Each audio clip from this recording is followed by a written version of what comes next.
Welcome back, everybody, to Watching the Throne on the Late Night Chat Network, your first stop for pop culture talk. This is episode 106.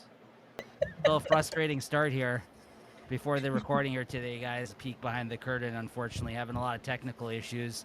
Not sure if it's on our end, StreamYard, if we come through, if the three of you out there can hear us today. We'll see how this goes.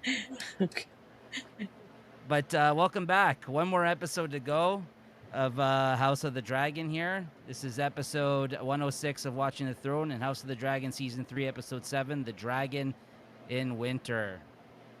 That's right. One more episode to go. I can't believe we're here. I can't believe we're one more episode away to the finale for another 75 years. Yeah. After the setup today, I never want to do this again. Quite frankly. Why don't you just be like a stupid internet issue too? It has nothing to do with anything. Always something. Hey, how's it going? Thanks for tuning in. Appreciate it. There's one of the three. All right, so that's right. Till those dragons go back into hibernation, and we do for, at least for this show, 2 more years. So before we get into the events of the episode here, what we thought of it, I did want to mention at the top of the show, I did see something online that was very timely since it has to do with George R. Martin, the writer and creator of Game of Thrones. He posted something on his blog, which is like an infrequent thing that he does. He doesn't normally post blog posts anymore. And I think this just came out yesterday, and I figured it was worth mentioning because it kind of was on my feed a lot today. So this is kind of what he wrote on this blog post. He says, "This year has been stressful to say the least. So much has been happening. It's been overwhelming. Some great things, exciting things, dreams coming true, but there have been nightmares too. I have lost friends, battled sadness and depression. The worst may be yet to come. I turned 77 last September, and I tell you, getting old is no fun. But there has been amazing times as well. I suppose that's just life. Of course, I knew that. If you've read my stories, you know that. So much to post about. I will try to catch up some, and my minions will help, but my posts are likely to be short and rushed." Martin ends the post on a positive note, mentioning that the Knight of the Seven Kingdoms have got 9 nominations at the Emmys this year, which is, I didn't even know that. That's pretty crazy. Well deserved. Whoa. Great show. Well deserved. Great show. That's a lot for Game of Thrones. I think it's been a while. Oh my gosh. Even for like such a small season 2. Wow. Although he did mention, because I think it's going to be for a lot of technical stuff, he's disappointed that the individual performers didn't pick up any nominations for their acting in the show, unfortunately. So there's that too. So maybe it's for costume. Not even for Little Egg? Apparently not, which I thought he did a great job. So apparently filming for the second season has began in December 2025. The second season, based on Martin's The Sworn Sword, is set to release next year, so that should be on time. Unfortunately, the penultimate third season, or no, this is currently airing, but the 4th season, they said on this post, is, most likely coming in the summer of 2028. Oh my God. And of course, as always with these types of posts, because the fact that he's saying he's not doing too well, people are once again bringing up the fact that they're worried that he's never actually going to finish the books here. He's currently working on The Winds of Winter, the 6th book in a Song of Ice and Fire series. However, it's been 15 years since the release of A Dance with Dragons, which has made fans very skeptical that the series will ever be finished. So yeah, worth mentioning. I mean, given all that he sounds like he's not doing well. Sorry to hear that. I figured it was worth mentioning because I think a lot of people can relate to that out there also. And for once, maybe quit bitching about the fact this guy may never finish the book. He created this thing. We're enjoying the shows. They can continue on without him ever finishing the series. They technically have finished the series, at least in one form. I know we all hated it collectively as fans, some of the things that happened in that last season. But listen, it's brought a lot of joy to people, and I think that's a lot more than a lot of people can say for what they've contributed. You know what I mean, to this life here. So good for him. Hated to hear that he's not doing so well. I know we all like to gripe that, stop playing Elden Ring or designing video games or whatever the fuck he's doing. But I figured it was worth mentioning here at the top of the show because I was like, oh, that's timely and everything else. Hey, what's going on? Yeah, nah, listen, it's technical issues. No one's fault. But yeah. So what you Doesn't guys he yeah. like so just about the comment, like, and you saying like it's been 15 years since a Dance of Dragons, like doesn't like as an author, isn't he like kind of, or is he self-published, or like is he with a publishing company, because don't they have deadlines that they need to have these things kind of done by, or is he just like, writer royalty that like they're just kind of excusing his and just letting him go about his creative process like I mean, as. I don't know for a fact, but I'm assuming it's something like that. Yeah. He's like, I'll finish it when I damn well please. And like, don't you like, don't I get around to it. They'll print it whenever they get it in their hands, right? So I guess. Okay, well, hopefully we get to see something of that. He's got to know like where he wants his characters to end or where he wants them to go. So and I'm sure there's a lot of notes written up about things. And, listen, yeah, he would yeah, not be the first. He's in line with many other fantasy yeah. writers that have died before they ended their big epics, right? These storylines. So I'm not I think it's on surprised. purpose. They don't want these characters to die, and they don't want these storylines to end, so they don't finish them on purpose. I mean, at Really, this point, how can you finish it? At this point, I thought he had just gotten cold feet because of the bad reception behind the TV show, which obviously he had helped them work on. Right. I think that was what a lot of people thought. But at this point, between him continuing to work on other projects and obviously health issues I just think that he's got enough on his plate between all the other stuff that they constantly have in production. Yeah. And he's definitely been distracted, that he just hasn't had the will to actually finish it. He constantly, whenever people ask, say that he's working on it, but whether that means he's actually ever going to end the thing, or maybe he expects it to come out posthumously. That'd be kind of interesting if he died and then they finally got released, right? Right. Yeah, maybe. I don't know. I mean, So you hear the backlash about how much people hate it. Yeah. Yeah. So, I mean, listen, the guy pops his head up out of nowhere saying, like, hey, guys, I've had, like, the worst year of my life. And I'm sure if you went to the comments, someone's like, shut the fuck up, finish the book. Right? So here we are crying about having to wait 2 years for the next season of the show, right? So and here he is, like, yeah, poor guy. I don't know. Yeah. Interesting to say the least. It was just timely, so I figured I'd mention it because apparently he doesn't do that often. But yeah, I don't know. I really loved this episode. Not as much as I liked 1 and 2, but I definitely enjoyed this episode a lot. There was a lot of like fun things in there. A lot of like moments for me. Oh yeah. I mean, I thought this episode was awesome. You got a lot of dragon action in this one, which I know a lot of people have been waiting on, me especially, right? So I think you got definitely the best dragon action we've had in the series, possibly, or at least this season, that's for sure. Maybe not the whole series. But I know there's been a lot of action in the air, battles in the air, but seeing 4 of them kind of having a dragon Mexican standoff of sorts there, that was pretty crazy. I really enjoyed that, and I know I'm jumping ahead to scenes here, but that was something else. I mean, that's kind of what you get a little bit of taste of in the background here. That was pretty crazy. I really loved that. A Western standoff, as they call it. I actually like I watched that scene like so many times. Even my son, like he was sat and watched with me, and he was like glued to the TV. Like I have pictures of him like standing in front of the TV watching the dragons go at it, and then questioned, "Is this too violent for him?" Or I don't know. We'll see. Yeah, it was really good. I really enjoyed this episode. I think some big things happened. Some predictable things happened. Some things that, I feel like we needed to get to, and I'm glad we got to them in this episode as opposed to the finale. And yeah, we'll see what happens. I mean, like you said, they're obviously going to end it on a big cliffhanger. I think I'm ready to say this is probably the best season of the show so far.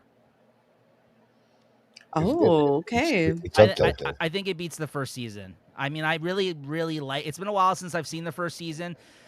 I don't know. I wonder how well it holds up the first season because the first season's really good because you obviously have her father in it.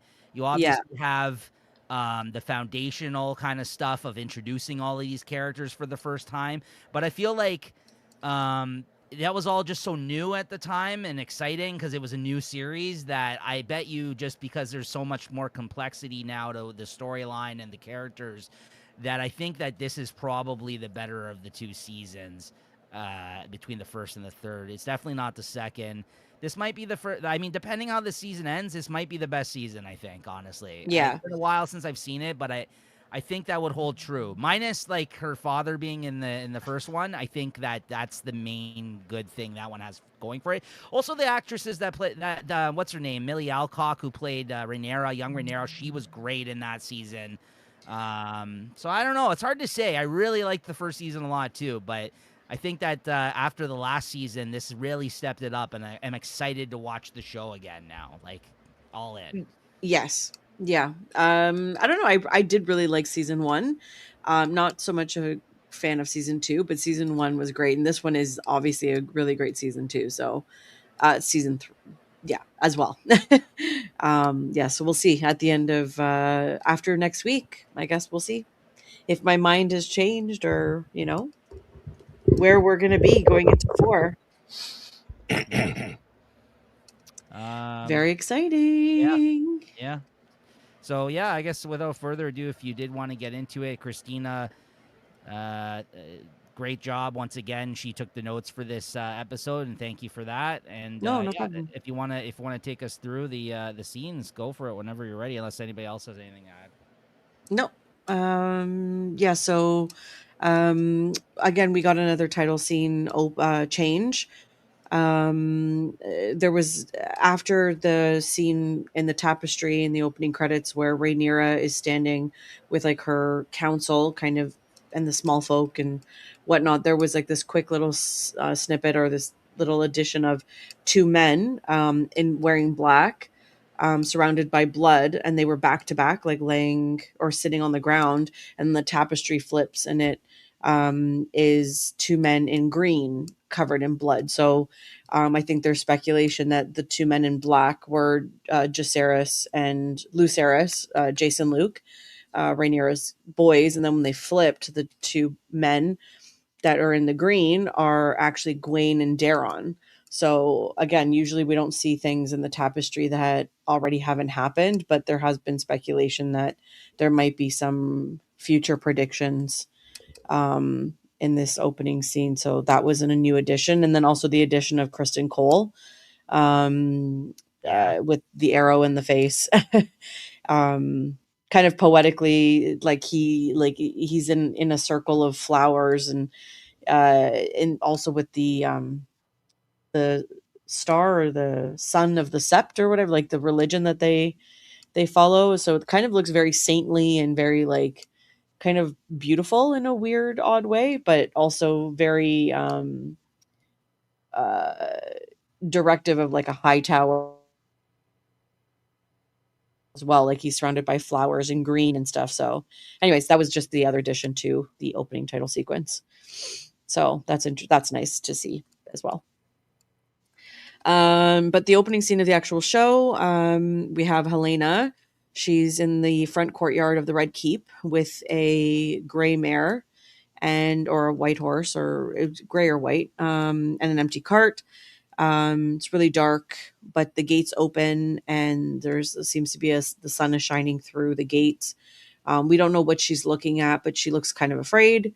And then we hear Rhaenyra's voice calling her name, and she calls it a couple times, and then it's kind of revealed that she was sleeping. She was dreaming. Helena was dreaming. So Rhaenyra is waking her up, and she's in her, like, kind of looking over her while Helena's in bed. Helena kind of startles, gets up, asks if there has been any news from her mother. And they just engage in a conversation about dragons and their father Viserys, and how he was a dreamer, but also like not he. And they were talking about their dragons because Helena feels that. Sorry, I'm all over the place. I'm ad-libbing here. Let me see what I say. Oh yeah, and Rhaenyra confirms that Helena may be a dreamer. JT had to step off. He's having technical issues, which were the reason as to why we were delayed at the start. We were all kind of trying to figure it out behind the scenes. So he may or may not come back. We'll see. But go ahead. Okay. Oh, now I'm sound echoey. I don't know if it's coming back through, but anyways. Rhaenyra says that Helena may be a dreamer, and then asks her what she's last seen. So Rhaenyra seems to be like trying to get it out of her, trying to get some prophecy or something out of her. Helena's response was that she last saw a gray mare, and Rhaenyra seems to be impatient and starts asking about Daemon, the Winter Wolves, Tumbleton, and then Ormond Hightower, and if she will prevail, getting increasingly aggressive in her line of questioning. Helena refuses to answer and moves away. I don't really have too much to add to this. This is just continuing to be the dead horse, these scenes, honestly. Like, I feel so sorry for her. Yeah. I honestly do. Yeah. Poor Helena. And she looks really sickly. Like, she looks really gray and like when you're sick, like you have a stomach ache, and you look worse for wear. I know she's pregnant, but I don't know. I know last week we were maybe speculating that she was maybe poisoning herself a little bit. Maybe. I don't know if that's what she's doing, but she looks awful. Yeah. And also she's being held captive. So I wonder if that's also the reason why. Like, remember Helena was advocating for her to at least go out and like see the moon or something like that. Yeah. Yeah. So I don't know. There's that. The next scene we have Aemond is in his room in Harrenhal, and he's practicing his sword fighting, but he's still clearly very weak. Alicent appears in the doorway, and he tries to see her. She explains what's been happening at King's Landing and says that he is all that she has left. They share apologies and pleasantries with one another, and in a tender moment, very strangely, Alicent kisses him, and then things get really like incestually, pretty sexually intense. Be echoing as well now. Yeah, that's why I have my headphones half off.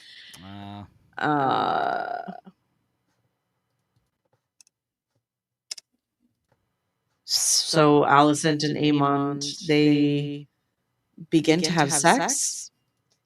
And when Alicent says, "In this moment, I will give you a son," Aemond opened his eyes and sees that it is actually Alice Rivers on top of him instead of his mother. He leaves, he's a little freaked out by this, and he kind of scrambles out of bed. He leaves the room and is walking through the halls of Harrenhal. Miraculously ended up getting a hair tie, his eye patch, all of his clothes put on and anything. Anyways, and he arrives. Anyways, he's walking, and the real Alicent is actually revealed.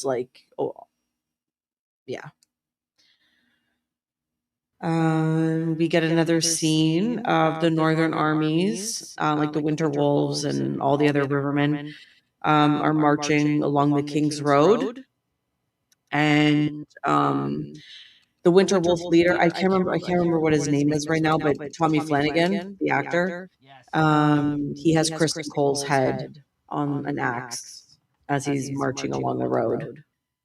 Let's see. Okay. Next scene, we have Gwaine, who's riding through the streets of Tumbleton on his way to deliver the news to Ormond that the army is about 1, maybe 2 days away. Gwaine asks what they are going to do about this. because they seemingly don't have an army big enough to compete with the Northern Army and the Winter Wolves.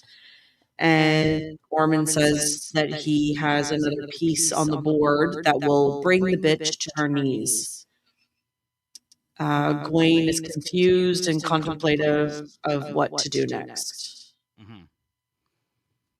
So, in this moment, it's just like what I thought he was talking about Corlys, but then there's, that other piece that I speculated before and is confirmed at the end of this episode. Sorry, still echoing apparently. I'm going to try one more thing. I'm just going to have to leave for 1 second, Christina. So just continue on. Sorry. It'll be a one-woman show. My dream.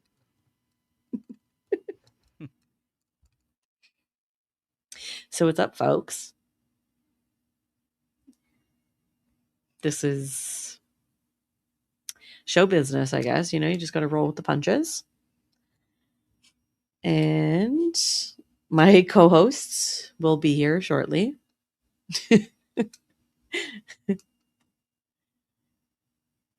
What is everybody else? Thank you, Ashley, for saying this, because so Lord Roderick Dustin is the leader of the Winter Wolves. I don't know, because he hasn't really said too much or done too much, so I have a hard time keeping track of all these names of these new characters that are significant, but haven't really made too much of an impact yet. That's what I'm here for. Any other thoughts you guys might have in the comment section? Yes, and thank you, Ashley, as well as Google for the info. But yeah, any other comments about the show or the scene so far that you guys want to talk about or get into? Let me know, and I will comment one-sided. I also don't have proxy to bring up these comments, but it's okay. We're just rolling with it. Yes, I was hoping that Jay was on because I knew he was going to have definitely something to say about this. But the sex scene between mother and son obviously is gross to us normies. But this is how the Targaryens run, and this is Aemon's dream. So they're going to put it in, and it obviously shows that he's longing for his mama. He's a true mama's boy. So yeah.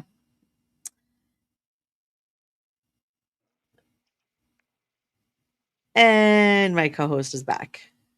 Can you hear me? Yes, I can. Okay.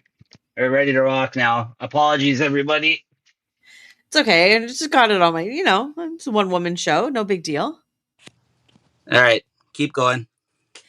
You wonder if he was breastfed. He clearly was, but not from Allison. That's probably why he's so desperately hung up on her, because he probably had a wet nurse, because women of royal stature were not allowed to breastfeed their children back then. But anyways, next scene we hello folks.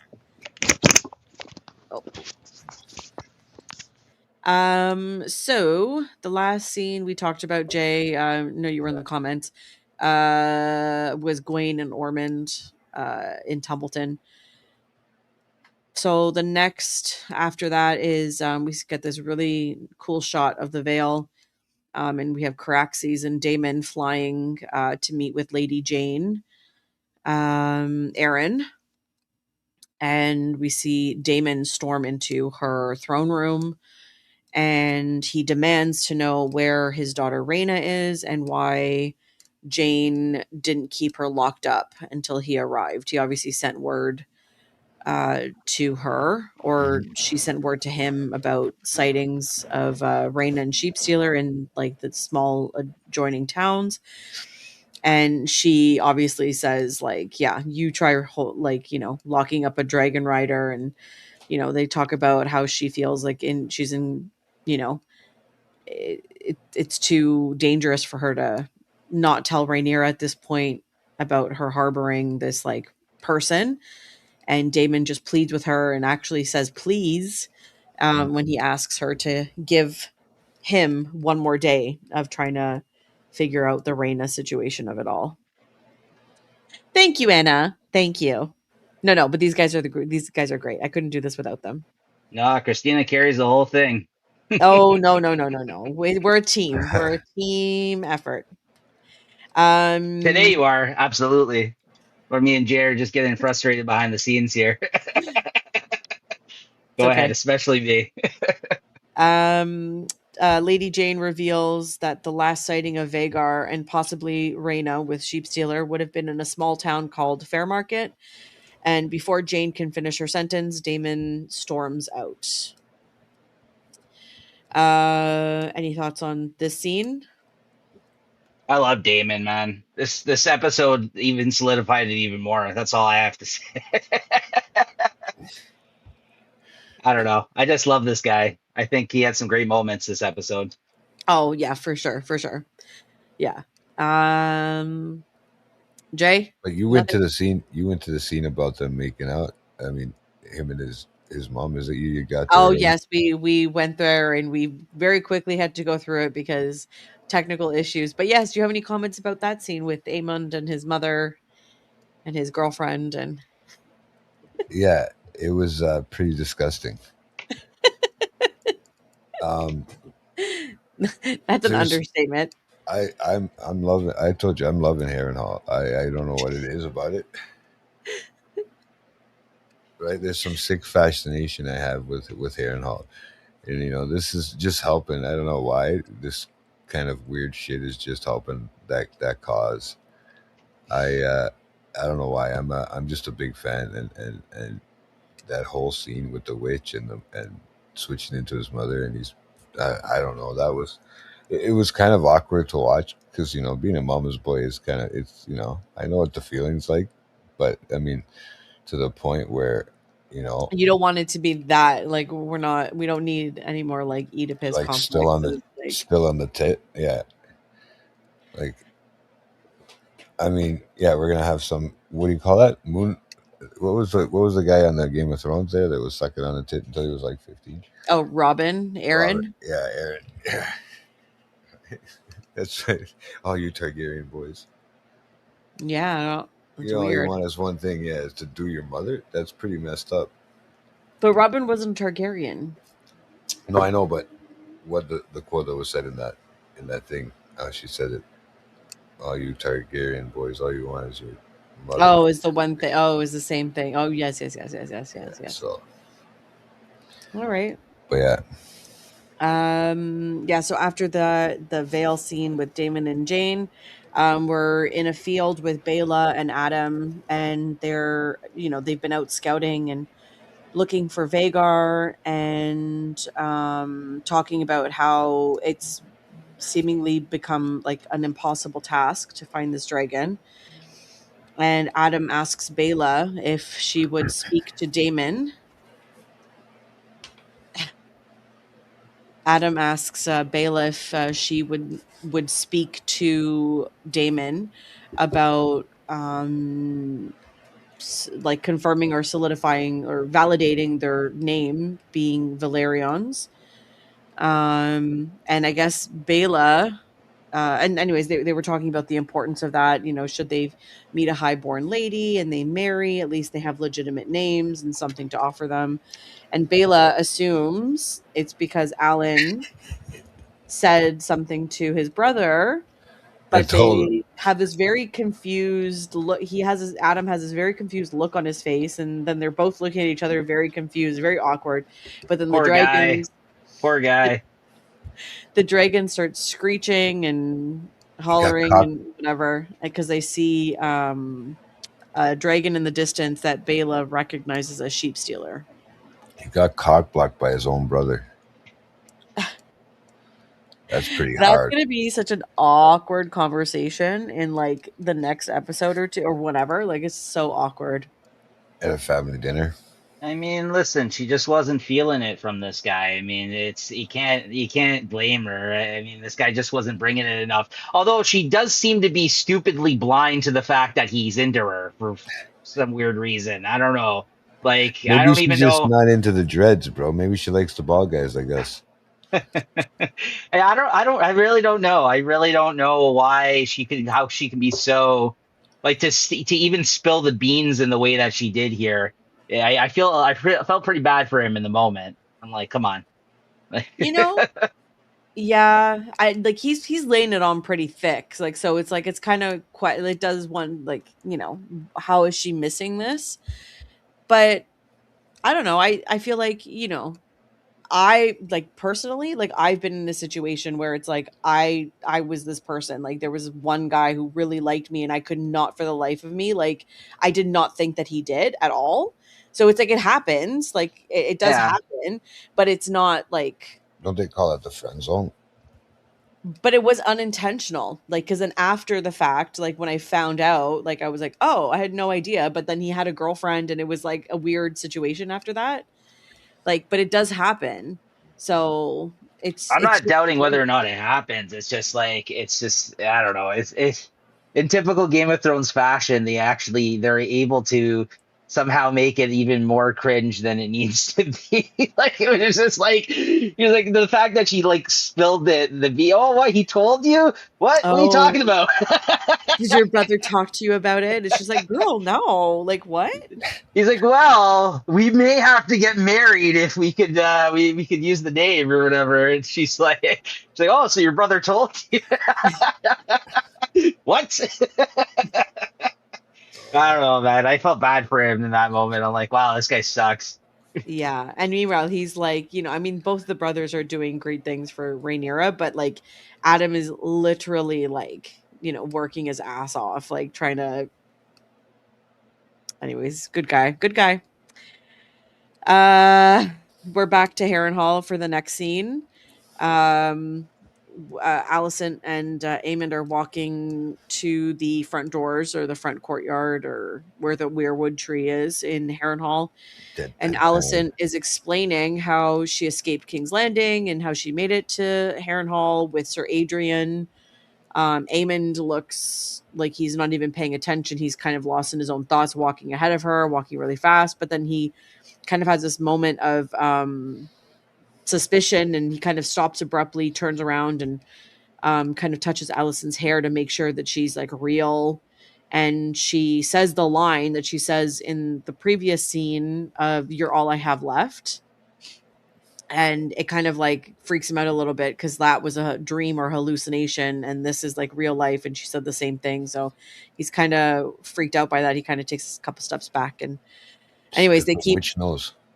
yeah, they keep walking to the front door. They get to the courtyard. Sir Adrian is there, and we know Sir Adrian. He's been in a few scenes. He's one of Rhaenyra's Kingsguard. He's obviously there with Alicent in an assassination attempt, but they're Alicent and him are playing it cool because they don't want to tip him off.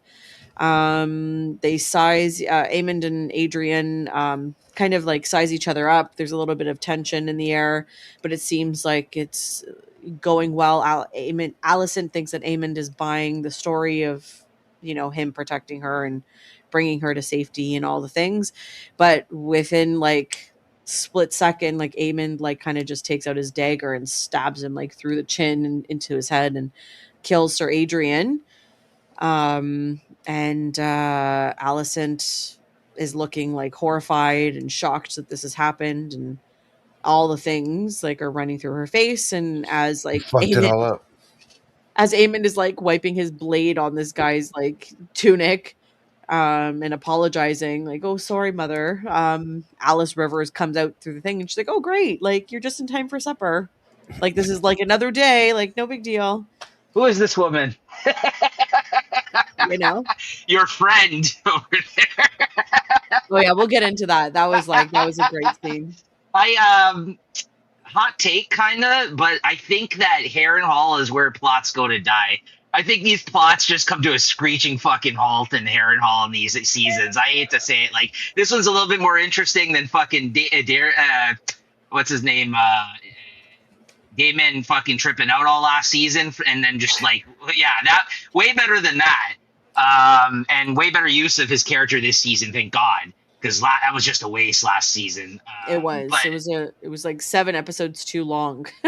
but quite frankly, like I just feel like I'm not as interested in this storyline here either, like compared to everything else. I don't know. I just again like now we got to continuously see people show up to Harrenhal for like the last like how many episodes now as we see like this Alice Aegon storyline develop. I don't know. It just I feel like this is like my least favorite storyline now going on, and like this is just like we like even in this episode what happened with Alice and them. That's do you guys disagree or like is it just me? My tree, man. I love it, bro. Yeah, you love Harrenhal. I fucking love it, man. No, I think Harrenhal gets everything stirred up over there. I think that fucking whole whatever witches bullshit and whatever's going on over there gets everything stirred up. Yeah, that's what I'm saying. I don't know. It's just where like they come to a screeching halt, the plots that go on in Harrenhal. It's just like we're moving at a snail's pace whenever it comes to like we've had 2 seasons of this kind of nonsense with her trying to get somebody in somebody's head, and I think we're finally getting to that. Right? Sorry, go ahead. We still don't even know anything about her. It's like by this point we should have known a little bit more of her backstory, a little bit more about like how old she is, like just something. Like it's taking so long. I know, but it's like you know what's going to happen. But what's the point then? What's the point? Exactly. Like, you know what the point? It's going to be like another like Jon Snow, Aegon, you know, like whatever. Like it's good. What's the point? Like what was the whole thing for? Nothing. Time waster, filler. She's a maester of sorts. That's like literally everyone says that. I don't know. I think they're just going round and round here in these seeds with Harrenhal. I feel like, you know. Well, we know like her person. Sorry, Ashley sent this message. Like her end game is to have control of Harrenhal. Like that's what she wants. Right. But like sleep with but what is her why does she want it? That's what I want to know. Like why does she want it so badly? Like what is her purpose and like why does she want it so badly? And how old is she? I want to know like how long she's been around, like you know, all of anyways. She wants to be what do you call it? What's the word I'm looking for? She wants to be a queen. She's kind of she's like the Melisandre of the series, you know, from Game of Thrones. Like she's a Melisandre, the witch. I feel like that character is in the whole like this is part of the book or must be or something because this is part of the storyline, right? Of course, but it just seems like they're dragging out this. I get it too much, but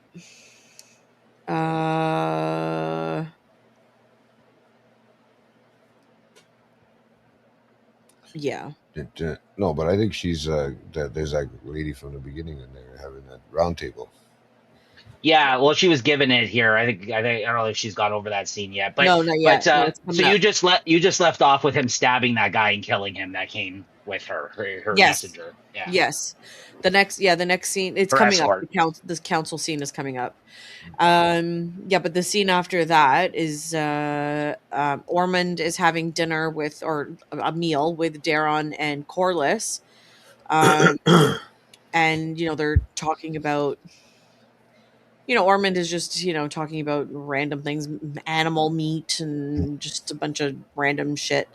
And Corlys is obviously sitting there and he's skeptical of Ormond's hospitality and asks him what his plans are. Ormond says that, he's a guest and will be quite useful to him in their endeavors. He also goes on to explain that without Corlys in King's Landing, the Valyrian men are less likely to protect or serve the queen and protect the people as part of their intended city watch.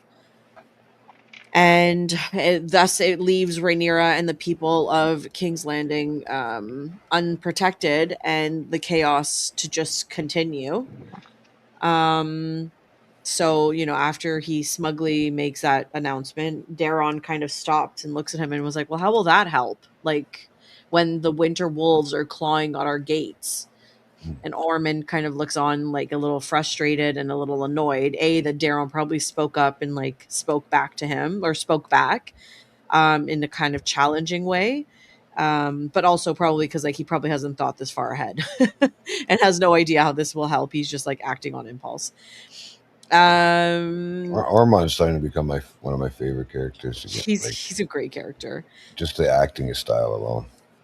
Yeah, Ormond kind of changes the tone of the conversation and goes back to the food and mentions how, like, he is more inclined to be like a fruit and vegetable person, like the Nothi people. And when Corlys asks to be excused, Ormond kind of starts questioning him about, like, what does he see in the Targaryens? You're a traveled man. You've seen the world. Why limit yourself to a tedious alliance with the brutish and the incurious? He then brings up Corlys's late wife, Rhaenys, and says, of course, there was the Rhaenys aspect of it, like, and she is of their blood. But of course, her life ended all too predictably. And that obviously hits a nerve with Corlys, and he gets pissed off and stands up and excuses himself. But as he goes to excuse himself, Ormond kind of stops him, and he's holding up a knife, like he's holding up like this huge like butcher's knife almost, and just kind of says like, "Oh, one more thing," and then the scene ends. Yeah, that was crazy. I again really like this Ormond as a villain this season. I'm really thankful for him. Actually, it's kind of like one of the missing elements I think that really helped this season out. Which when they first introduced him, I wasn't so sure, but it really has. Like it kind of made it so like we had a new Hightower to dislike, and then as a result, obviously extend the whole war. And then make it so it's not just Targaryens beefing with each other. Like I really, and he's so wildly different, like in terms of his eccentricities and like, you know what I mean? Like he's a very interesting character. I think he is. I said this last episode. Complex, yeah. Great villain, yeah. I think like, he solidified it for me last episode, but like I'm really excited to see where this goes with him. I don't see him getting off at the end of this season. So I think that he will be there in the next one. So yeah, like he's a great character. I agree with you. Yeah. I was just gonna say Corlys, nothing really to him. Really. Well, we still don't know for 100% sure if he's dead, because if you don't see him die, right? No, his fingers gone. He's not dead. He's not dead. No. Next scene is Daron he's with Gwaine, and they're panicking a little bit because they're trying to figure out what they're gonna do with this impending army, like approaching the gates. And they're talking about how Ormond is obviously a psychopath, but why is he acting in good spirits despite all the odds being stacked against them? He's acting like they're on the edge of a great victory. Daron questions what he should do, and Gwaine's trying to give him advice, but everything they've kind of come up with like doesn't seem to make sense. And Daron is like, I can't leave my men. What does that look like as me as a king? Like I can't leave, but I can't stay. And if I do leave, where am I going? I have nowhere to go. And it's just, such a mess for them.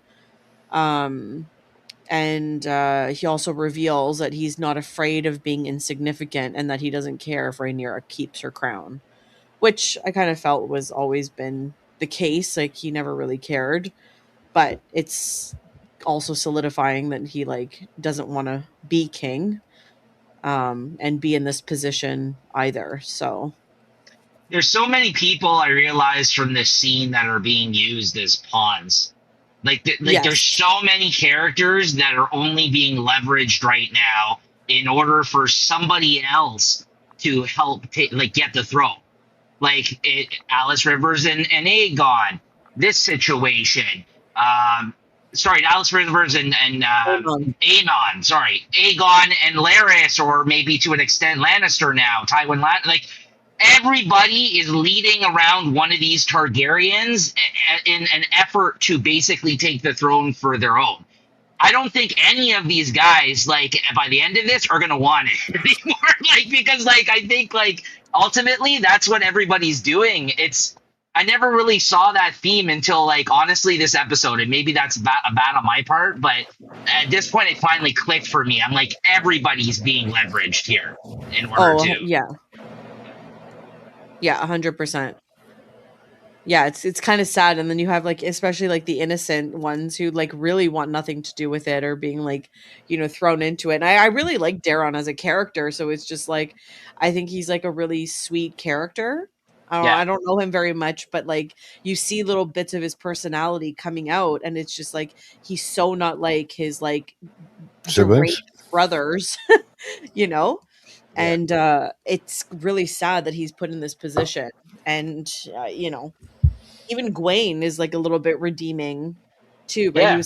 he in these episodes when he's like based on the relationship he has with his nephew, it's kind of, I don't know, it's just different. I have a question. Do you think he was in love with Kristen Cole?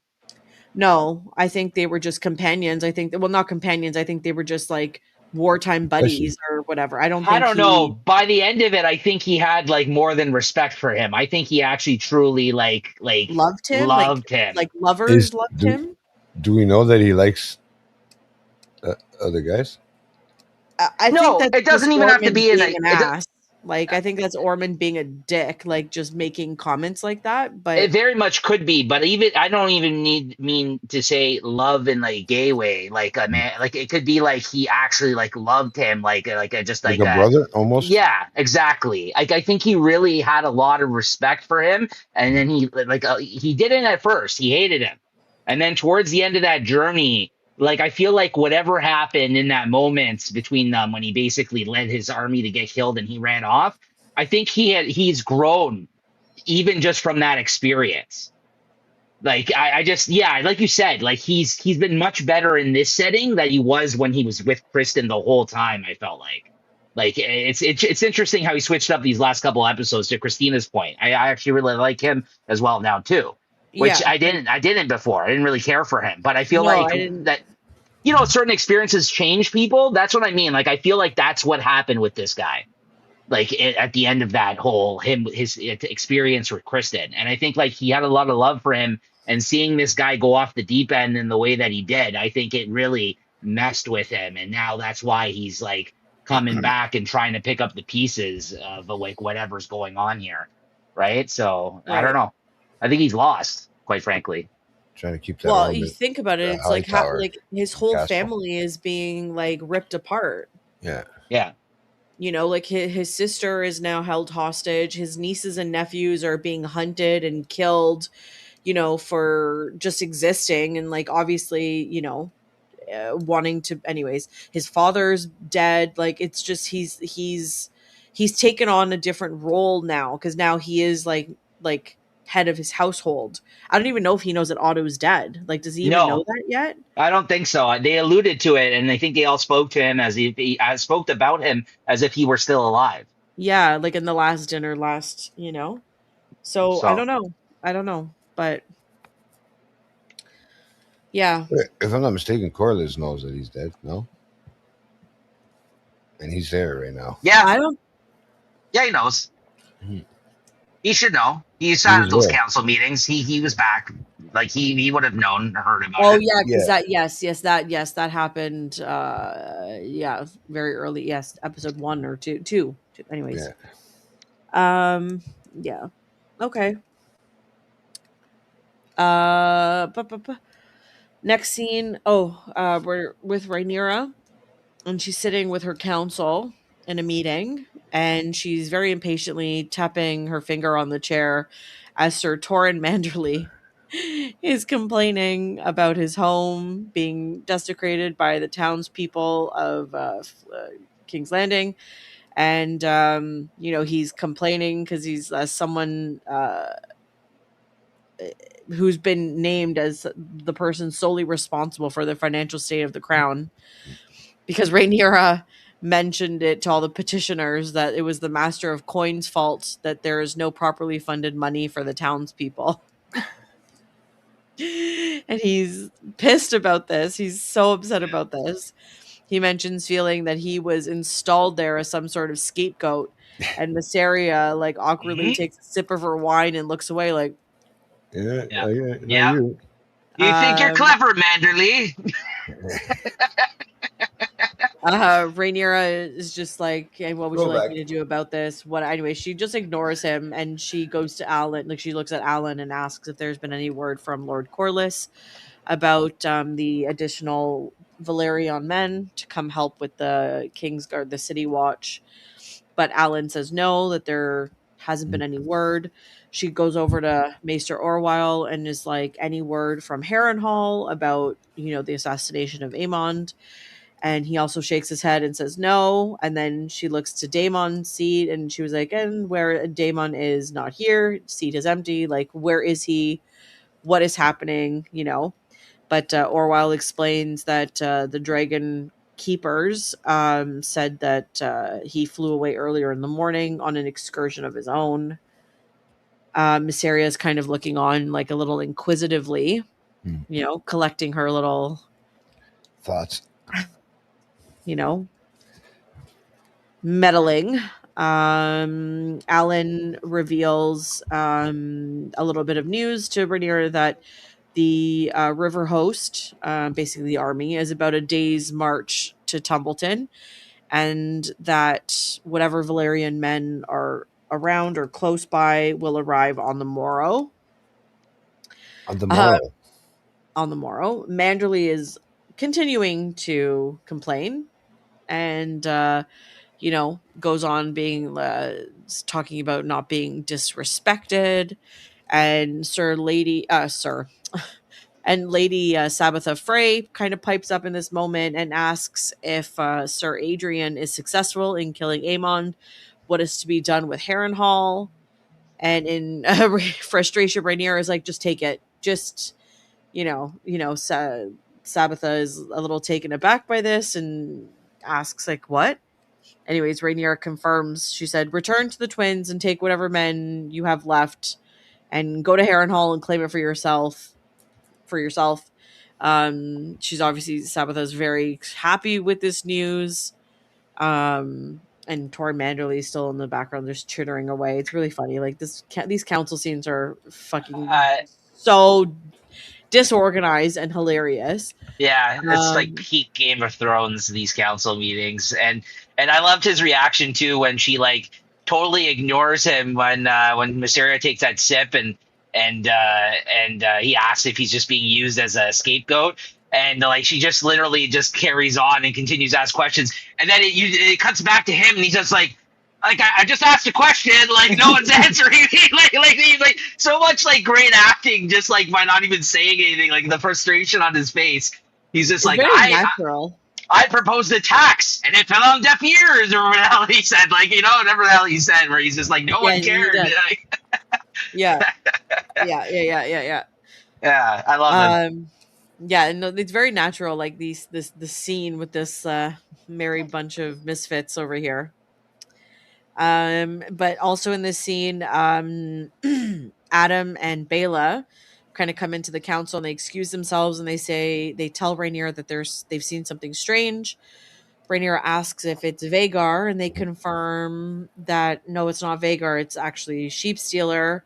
And what's strange about this is that Sheepstealer seems to have a rider, which obviously puzzles and infuriates Rhaenyra. So then the next scene we see her running through the halls of the whatever, obviously up to her chambers in the Red Keep. Mysaria is very closely following her tail and is basically chittering away in her ear, talking about how Daemon is conspiring against her and how ironic is it that like Daemon goes to the Vale and Sheepstealer's there and the Rider's there, and then he brings you back ahead. You don't even know where his alliances are. He's trying to undermine you in every possible scenario and all the things. Yeah, he's basically just kind of telling Rhaenyra that Daemon is conspiring against her, and kind of grabs her arm in one moment, like forgetting that she's just a lowborn commoner touching a queen, like just she thinks she has like this much pull over her. Anyways, it's a very interesting, like short scene, but kind of over this lady. I can't stand Mysaria. Just Yeah, and I mean, again, talk about going back to the well. I think the point was proven by someone later on in this episode of what she's good for on this show at this point. Like, I think that's the only power she holds, quite frankly, anymore. I mean, we can get to that later, but yeah, I kind of grown sick of her too. Not to say that she shouldn't. I understand being at odds with Damon, but like, at this point, give it up. Like, you're not getting anywhere with that whole situation, and like just do your part, and you know what I mean, like just toe the line, quite frankly. Like, I just think that there's more bigger issues at hand than worrying about whatever fuckery he's up to today, like, right? Like, because every time she always chooses him over everything, it seems like, despite like all the times, like, we'll get into it later. There's some great scenes with them this episode, I'll say that much, but like, you're right, I'm kind of getting sick of her at this point. Like, she's kind of getting annoying on my nerves as well, Mysaria. So yeah. Yep. Next scene, we have Aegon, Tyland, and Loras. They're on horseback, and they're on the King's Road. They're headed to Maidenpool, because from Maidenpool, they are going to be catching a ship to Braavos, which is in Essos across the Narrow Sea. Tyland is, again, trying to convince Aegon to go to Casterly Rock instead of sailing to Braavos. Again, they just keep going back and forth talking about this is a mistake and all the things. Anyways, they see a bunch of townsfolk running or walking in the opposite direction, and they stop and they question a woman, and she says that there is the River Lord army is headed that way, and they continue along to see a larger group of people taking up the roadway, and they come across oh no, that's another scene, sorry. Tyland suggests that they head back to Rook's Rest, where it's at least protected and there's people there, but Loras is like, no, we might have been discovered, like we can't go back there. And yeah, and it's not the safest and the best option in this moment. And I think that's kind of how the scene ends in this instance here. Yeah. Then we're back to Harrenhal. We have the lovely family dinner with mother-in-law, future daughter-in-law, and son with Alicent, Aemond, and Alice having dinner. And they're making small talk and, pleasantries. And immediately Alicent kind of questions, like, how they met. And Aemond says that Alice saved his life. Alicent is like, I'm just confused. Like, who is this woman? And like, how do you know her? Like, who is this? Like, I'm still trying to understand who this woman is. Yeah, I'm still trying to figure this out, And she is a woman and a maester of sorts. She's a lady. He says she's a lady. Yeah. Yeah. Just so stupid. That's, again, all we know about this person. She's a maester of sorts. And a lady. Yeah. She also questions like where the Lord of Harrenhal is and who gave Alice the authority to kind of save Aemon's life and all the things. And she's obviously very weary of this woman. Aemond says that Alice is a lady, maester of sorts, and that the care of the castle has fallen to her for now. Aemond has decided to stay with her and make Harrenhal his seat. Alicent is confused and questioned what he's talking about, and reiterates that, Rhaenyra rules now, and she rules this place as well. She also has 6 dragons to her name, so what the hell are you talking about? Like, this is your seat. And he basically says that Rhaenyra's dragon riders are commoners, and she's defiled their name and soiled the Iron Throne, and essentially sowed the seeds of her own ruin. and she will certainly fail, but he will stay there and build up his own future with I don't know what the exact word is, but something like something of unsullied kings, like his own brood of unsullied kings, as he grabs out anyways, and he grabs onto Alice's hand as a gesture of commitment and betrothal to her. But then he looks over at his mother and holds out his other hand and says that, you can stay with us. We want you to stay with us.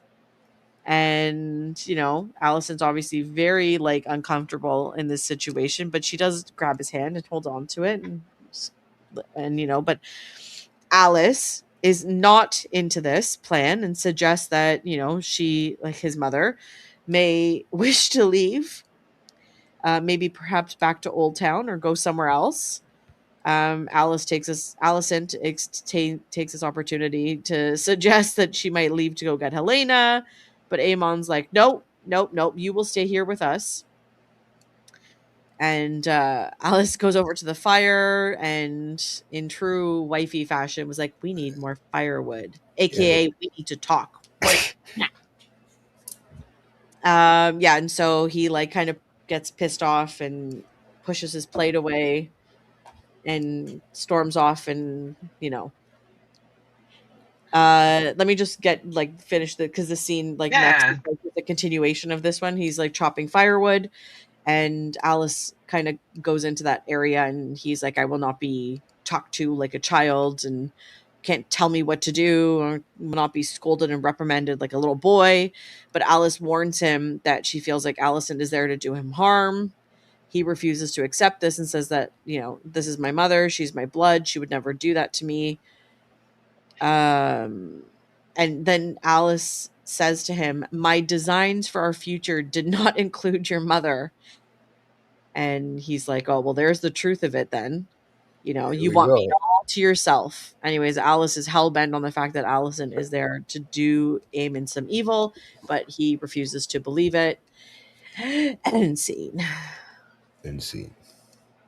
I do love how she's a scene away from trying to kill this guy, and she's still disapproving of who this woman is.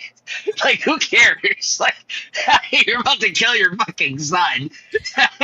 You're gonna attempt to kill him, right? And she's like, I don't like this bitch. That just goes to show you what mothers are like. If you don't like the girl that your son is with, it doesn't matter how close you are to acting him. And that's what's so fun about the scene, right? Is that, they're playing around with these themes of marital kind of stuff that's going on between the two of them, yet it's such an abnormal situation that they're in, yet the themes in it, the things that we can relate to are so relatable. Yeah. No, it's just brilliant. I think that's so smart to mix that along with and then also for a second there, I'm like, is she jealous of her? Why? Why does she care? She's who is this woman? Yeah, you could say that, but you're there to kill him. Have you forgotten this part of it? Who cares who this woman is? Yeah, exactly. I don't know. I found that funny, and then his answer of who she is was just even more hilarious too. I'm just such a man. Yeah, she's a lady. She's a lady. A maester of sorts. That Could explains be a lady it all. of the night. She's got all the lady parts. I dream of her being you at times when she's having sex with me. It's so gross. Oh my God. He is really going at it when she jumped on top of him. I think I was off the screen when you guys were talking about Christy. Thankfully, you didn't have me and Jay here when you gave the play-by-play on that whole scene. I think I was literally talking about it, and I think you were dealing with the technical issue, because I literally was talking and it was crickets. So I'm like, moving on then. We're just gonna skip over that. We would have spent 10 minutes on that one. 100%. Me and Jay breaking it down. I think I even said, I was like, oh, it's too bad Jay wasn't on here, because I know for sure he would have had a million things to say about this. Jay has a thing for Allison. That's his favorite character on the show. Yeah. No, but that was a yeah, that was still that's a weird scene with the son. Like the her and the I can't even think about it. I can't. No. Yeah, I refuse. Yeah. Yeah. Yeah. I Moving don't on. know. Yeah, I don't want to think about it because it'll never work again. That's so gross. Yeah, Allison is obviously a little like WTF about this whole thing. She's weary about what's to come and what's happening. She runs out into the front courtyard again, or the courtyard where the weirwood trees are, and Sir Adrian was murdered and all the things. And she's kind of like, she sees his body. Anyway, she sees his body.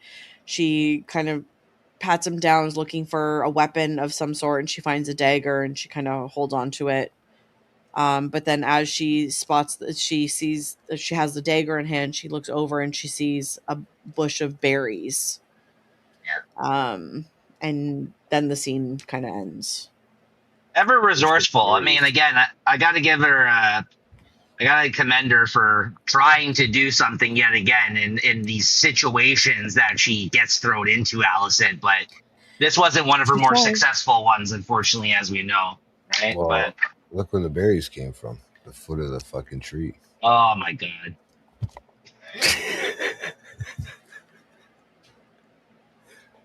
It all Hey. goes back to the trees. It all goes back to the trees. Whispering willows. Go on. Yeah. I think by the time we're done talking about the show, Christina, Jay's gonna be like, what's his name at the end of Game of Thrones? He's gonna be the three.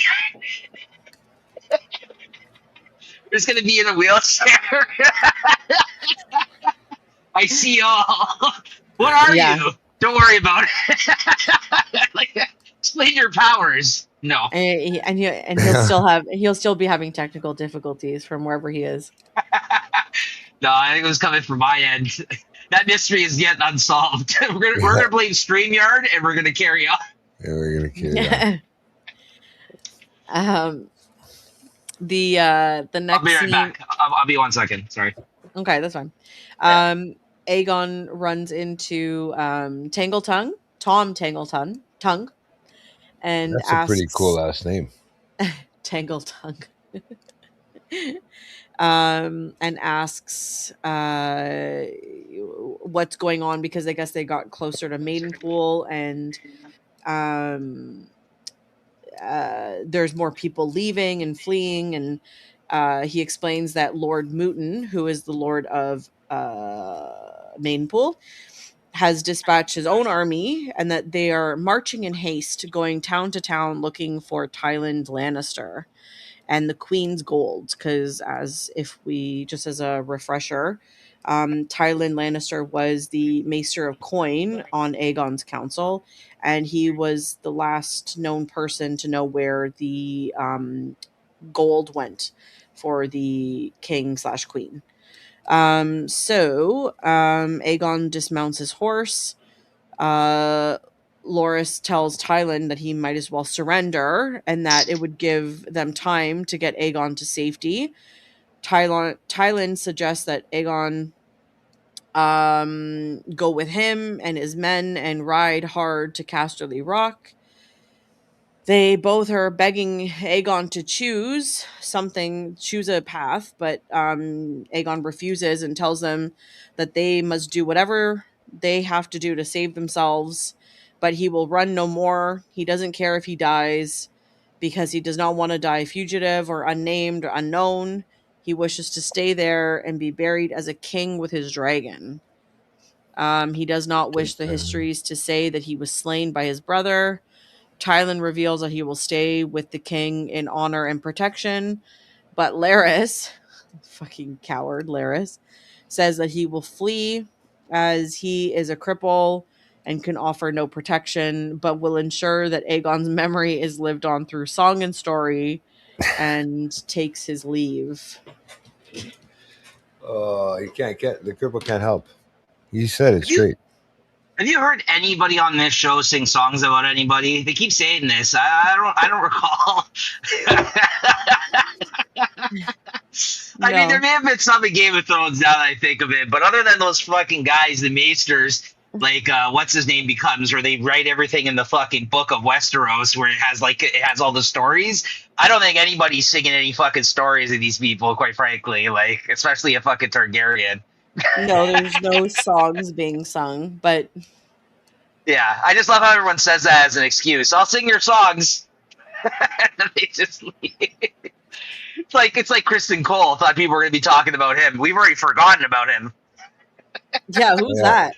Yeah. Yes. I thought that was the picture that was going to be up on here on the fucking poll. I got it still. You want me to turn it up there in remembrance? No. We're moving on from that Perfect, guy. right in the middle. Moving on. We've moved on. We don't need to see that guy's face no more. We're good. You know what'll be funnier if Allison never even finds out about it, like what happened to him. That'd be great. Who that? He clearly Yeah. doesn't care. She hasn't asked one word about him. Yeah, New exactly. phone. Who dis? New phone. Yeah. Who dis?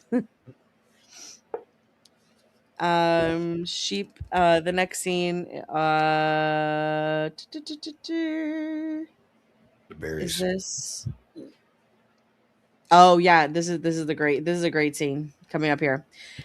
So we see Sheep Stealer flying around, and next thing we know, he is being attacked by Caraxes, and in the air, and they land in a field nearby. Daemon dismounts.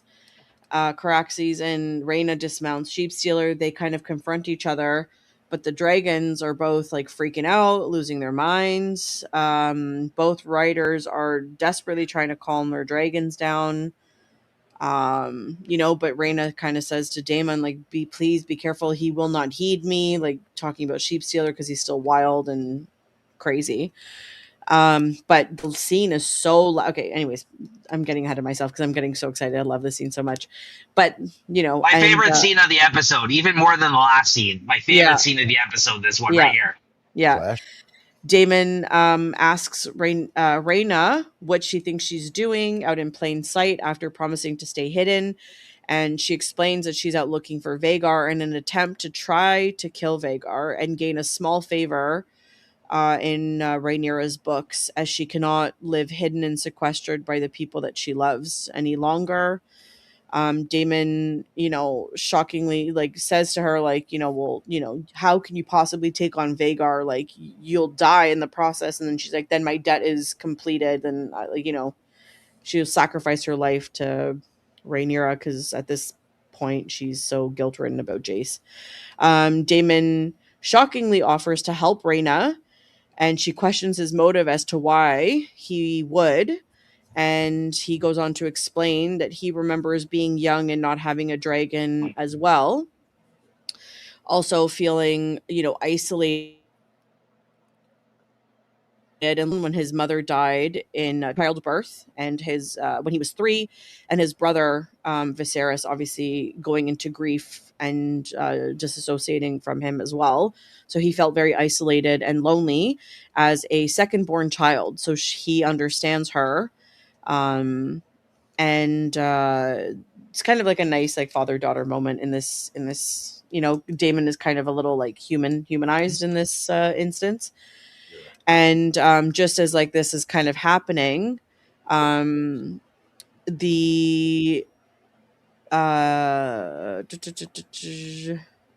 Caraxes kind of starts signaling or making sounds that there are 2 more dragons approaching. And Daemon looks over, and Rhaena was like, oh, like, you betrayed me, like, why did you summon them? And he's like, I didn't summon anyone, like, I don't know like how she found out. Anyways, it's revealed that it's Rhaenyra and Adam coming on Syrax and Seasmoke.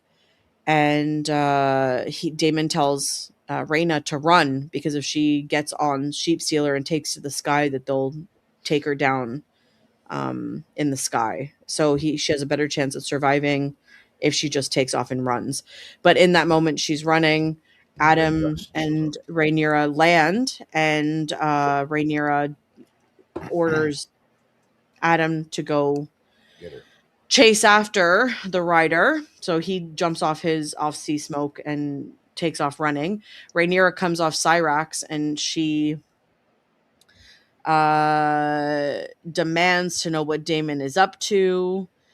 she's pissed. She's like, I will not give you another chance to deceive me.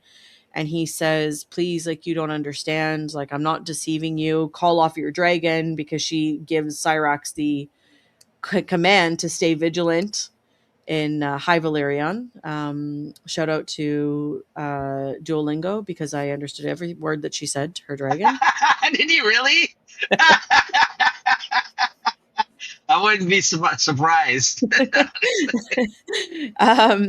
No, she's just, basically just stay ready to attack kind of thing. And Daemon is telling Caraxes to chill out and obey him and relax. And Sheep Stealer's over there, like, losing it too. Anyways, Adam is coming back, and he kind of drops Rhaena at Rhaenyra's feet. And Rhaenyra is questioning, like, oh, Rhaena, like, you're Sheep Stealer's rider? And then she puts the pieces together that she's Sheep Stealer's rider, and she obviously was responsible for Jace's death. She looks over at Daemon and is like, you knew this whole time. Like, I can't believe you knew this whole time. And she's, how long did you, anyways, it's just this very angry scene. And I guess the dragons feel this tension, and feel like that this is like it's very heated. And Rhaenyra like explains, like, this is finished. And in this moment, I think that was like Cyrax's like cue to maybe Dracarys everybody. I don't know, because like next thing you know, it's just like all of them are getting on their haunches, right? They're all just like kind of like shuffling around, kind of like, all right, very see, like, yeah. That was, it was sick. It was so sick. And very seeing this loud. part. and honestly, long neck Caraxes, that's Daemon's one, right? Yeah. Yo, I'm not to say that I didn't ever thought anything of that guy, because he's big, but that long neck comes in handy, man. That guy, I got like a whole newfound respect for this Caraxes after this fight against Sheep Stealer. Sorry, I don't want to step on you talking about the scene, but it was that long neck was just like strategically, he's like the sickest dragon in my opinion now. Like that, like he's able, like, even when they were all kind of standing around, this guy's neck was like taking up most of the screen. It was just like, it was stretching out. His neck, his head was like in the middle of like where everybody is. Like, it was crazy. Like, and he's able to like use it almost as like a strong like forearm kind of like, and like holding them down and like biting. Like, he just took control of that fight. Absolutely. Like, it was crazy. It's like my favorite. Yeah, so it's like, I didn't write down exactly what happened like with the dragons, but it's just like, Caraxes beats the shit out of Sheep Stealer. He like, to the point where he runs off crying. Like, the guy's like limping away, and he's just like, I'll just leave him, which I think is a mistake, quite frankly. But like, he's whimpering. Like, I felt bad for that fucking guy, of all people too. By the end of that fight, with Sheep Stealer's like whimpering away. He couldn't even fly. Like, it was sad. It was sad. I'm not gonna lie, I was sad. I was like, oh, look at this big tough guy over here now, right? It was like somebody who never got into a fight and then he got punched out, and he's like, oh, like sauntering off. Yeah, I know, all big and tough until like gets beat up, and then just he was 3-on-1 though. I mean, it was 3-on-1. Like, I think he could have taken the other two, but Caraxes had him. Like, Caraxes was not fucking around. Like, he's just like, pretty long neck Sheep Stealer himself too, as well. He does. I always forget like how small Cyrax is. Like, Rhaenyra's dragon. Yes. Like, you think that she's a little bigger, but she's pretty tiny. Like, considering she was tussling with him too, though. She had like, there was he had her at one point. Then like, she got the belly like really good, but like she got a little messed up as well. But like, she had him though. Like, she overturned that. Like, she he had him. She had him for a minute, but then she overtook him. Like, I think in that moment, like, because like her size was that advantage, was like to try to flip, because like he wasn't able to like get to her because she was like under him and was able to like come. Anyways, it was a crazy dragon fight scene, very fucking loud, very like chaotic. And some part of this, like, everyone's trying to move out of the way. Rhaenyra grabs onto Rhaena and tells her to come with her, hops her on her dragon, Cyrax, and they take off back to King's Landing. Sea Smoke and Caraxes are like fighting Sheep Stealer, and then Damon orders Adam on Sea Smoke to like go escort your queen. So he takes off on Sea Smoke and then kind of gives Caraxes the order to kill Sheep Stealer, and like Nico mentioned, like just beats the shit out of this poor dragon. And Bringing then tears to Sheep Stealer, Christina's like, eyes. Look, Well, it's the just the so like, squeals were tragic. Like the squeals that came out of this thing, even though they're like obviously made up, like it was pretty sad. Like the way he, and then also like seeing her get taken away and not being able to defend her or like help her. Like this wild dragon was actually really sad torn for up, that, but like Reyna as was well. like, Like yeah, he was willing to die for her. Like he was about to. If he didn't scamper off there at the end, and it was really, I think, if Damon didn't get thrown off Caraxes, he would have killed him. Like if it was Damon that he was concerned about, so as soon as he went to like go and see if he was okay, and he patted him, he like looked at him like whimpering off. He's just like, because they're like, just leave him. He's gonna die out there. Like he was so messed up. Like he said, he couldn't fly. And I yeah, think that was a big mistake. I think that was a big mistake that they didn't kill him. I think he's going to come back and kill one of these fucking guys, quite frankly, now. I think that's what's going to probably happen. because he's a Yeah. wild dragon, and he's probably And like he has no allegiance to anybody or anything. Like that's he's what I mean. And he has all the time in the world. He's not going to get pulled into any of these wars. This guy's going to be scouting for her now, and he's going to find her, and then it's going to be bad for whoever's there when that happens. yeah. That's, trust me. Mark my words. That I guy just is coming love back. like That guy's coming back. I just loved how, I don't know if what you guys felt, but like anytime like Sheep Stealer got like cut or bit or something, there was just smoke that kind of came out of his body. And it's like I didn't see that when like, Rhaenyra's dragon got scratched or Sea Smoke. Like I don't see it with the other dragons, but for some reason like Sheep Stealer just like kind of like was so smoky. Like like he's just built like fire inside. Like it's just, I don't know, I love guess- that too. hot blooded. Yeah. Yeah. I love that. Like that was such a cool detail to add because they didn't have to do that. Like the scratches and all of that was like good enough, but like the fact that it's like they're showing how like they're just fire inside. I don't know. I thought that was really cool too. Like a nice little addition. Oh yeah, we really haven't seen them tussle like this, like this, like kind of like No, but if we all- think about like all the other like in the like with Rhaenys and Sunfire and Vagar in previous like season 2 and stuff like that, like when they were scuffling like in the air, remember they clawing at each other.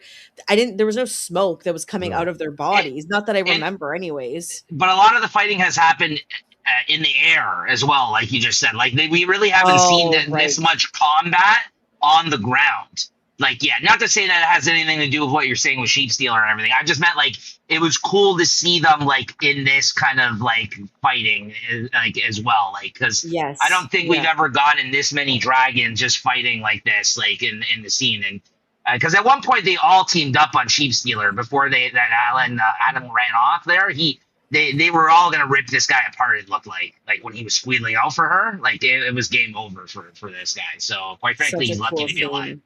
Yeah. Such a cool scene. I loved it so much. Loved it. I just think they're stupid. Like they think that he doesn't have any allegiance to her because he's wild. Like I feel like they keep underestimating this guy, and I think this is going to be bad for one of them now as a result. So we'll see what Yeah. happens. But Yeah. I Yeah. thought it was awesome. How about you, Jay? Did you like this or the last scene better when it came to dragons, which we'll get to later? But No, this one was a good one too. I mean, I liked anything with the dragons. Are fun. of course he did. Yeah. Okay. You know, Yeah. I mean, the that was sick dragons are fun to too. watch. Yeah. I mean, it's got a show called House of the Dragons. Finally, we got a bunch of dragon stuff happening. Dragons doing dragon things. Well, you can kind of see where these dragons are gonna fucking end up just getting mad Spe- and killing each other and fucking. This is a little bit of like a side tangent, and we'll continue, but like just you saying this. So it was actually like I watched the show with Lewis, and like he especially in like the later scene like that comes up in a little bit, he was just like he was like scoffing like after he was like, oh.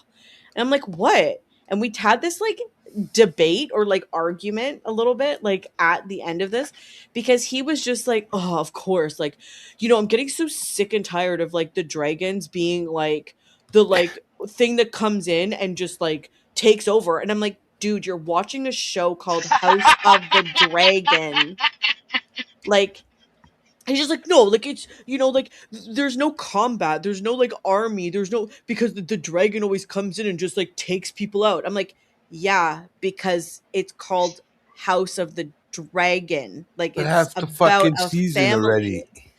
It's about a Been hand on family hand. that has dragons. Yeah. And like, it's notorious. We've already discussed this. Like, they've already said it, like producers, writers, execs, Yeah. directors, they are not fighting on hand-to-hand combat in the show because Right. it's about the dragons and the family of dragons. Yeah. No, it is literally the point of this family in this show. Yes, you're right. Yeah, Yeah, no, two-year-old, eh? I don't disagree though, in the sense that, like, no, actually I disagree, because I would actually say even there has been a lot of stuff that doesn't involve dragons, honestly. And there has been a lot of stuff that hasn't involved dragons, but of course Ships. you gotta have dragon stuff. Like, Yeah, of course ships. you do. But yeah, you're right. There has to be dragons. There has to Hello? be. And he's just Yeah. like, yeah, that's why I just don't like the show very much. And I'm like, but you don't like it because it has dragons? That's why we do this podcast with you, Christina. Not I'm holding like, his eyes. Oh my God, not dragons again. he's like, oh, dragons, so predictable. And I'm like, what did you think? Anyways, Yeah, I'm sorry, that was yeah. just a little side tangent because, like, what you said about like anyways, I'm like, okay, this is perfect Yeah. thing for me to, like, you know, interject. Yeah. You gotta throw that in there for sure. Anyways, what a guy. It's What a guy. Teaching a 2-year-old, right? Oh, Oscar gets it. Like, you know. Anyways, He liked the dragons, right? he loved the Yeah, dragon. Yeah. What's not to love? No. Yeah, there you go. Exactly. There hasn't been nearly as much dragons as there should be. Exactly. There should be more dragons, quite frankly. Okay, so after the wonderful dragon scene in the middle of the episode that made me so happy, we're back in King's Landing where Mysaria has Madame God. Sylvie, the brothel keeper, and they're walking. They enter the throne room and they're walking toward the throne. And Madame Sylvie says that the throne and all of its swords remind her of 100 sharp little cocks vying for attention. And that was Nico's original name when we first started this. But then we had technical difficulties and Now I'm Lord of technical issues. Yeah, I got too frustrated. I'm like, all right, enough of these 1,000 little cocks comment. I'm gonna take that off. That was my name originally, though. It was the best line of the episode, quite frankly. There was another one too with the. There was a couple good ones, but that was Yeah. my favorite. I'm like, that's hilarious. Yeah. This scene, you know what? Anything that has to do with Mysaria, I'm not gonna lie, it just bores me to fucking tears. So, like, I didn't write a lot of details about this scene, but basically, Did this just happen though? I feel like she was okay, but like now she's gotten to the point. You're right. Like, I don't know if this season, I think she just really. We always kind of made fun of her, like, because of the accent swapping and everything else that she was up to. But like, I didn't think I disliked her this much. But you're right. Like this episode, I'm like, here we She go just again cares with this. how to survive too. She's another one that she's trying to talk to her commoners. They're like This woman put her in her place, though, man. Yeah, like everybody just look what comes you in did. here and Yeah. puts in her in her place, and she's supposed to be like this, like crazy, like you can't trust this woman, blah blah blah. And then I'm not impressed right now, quite frankly. Sorry, Christina, go ahead. It's just I'm really not. Like I'm like your legend precedes you at this point. Like you like I don't know. Everyone's like supposed to be afraid of this person apparently because of the way she used to operate. And even this woman comes in, takes one look at how she's acting, and she's like, "Oh, okay, yeah, you're right. You'll always be a whore to these people, you idiot." Like, you know what I mean? She's right. She's so right. Like, she's like, "Lord, why are you doing this for these people? Like, they don't care about you." Like, yeah. So and then what is she going to do?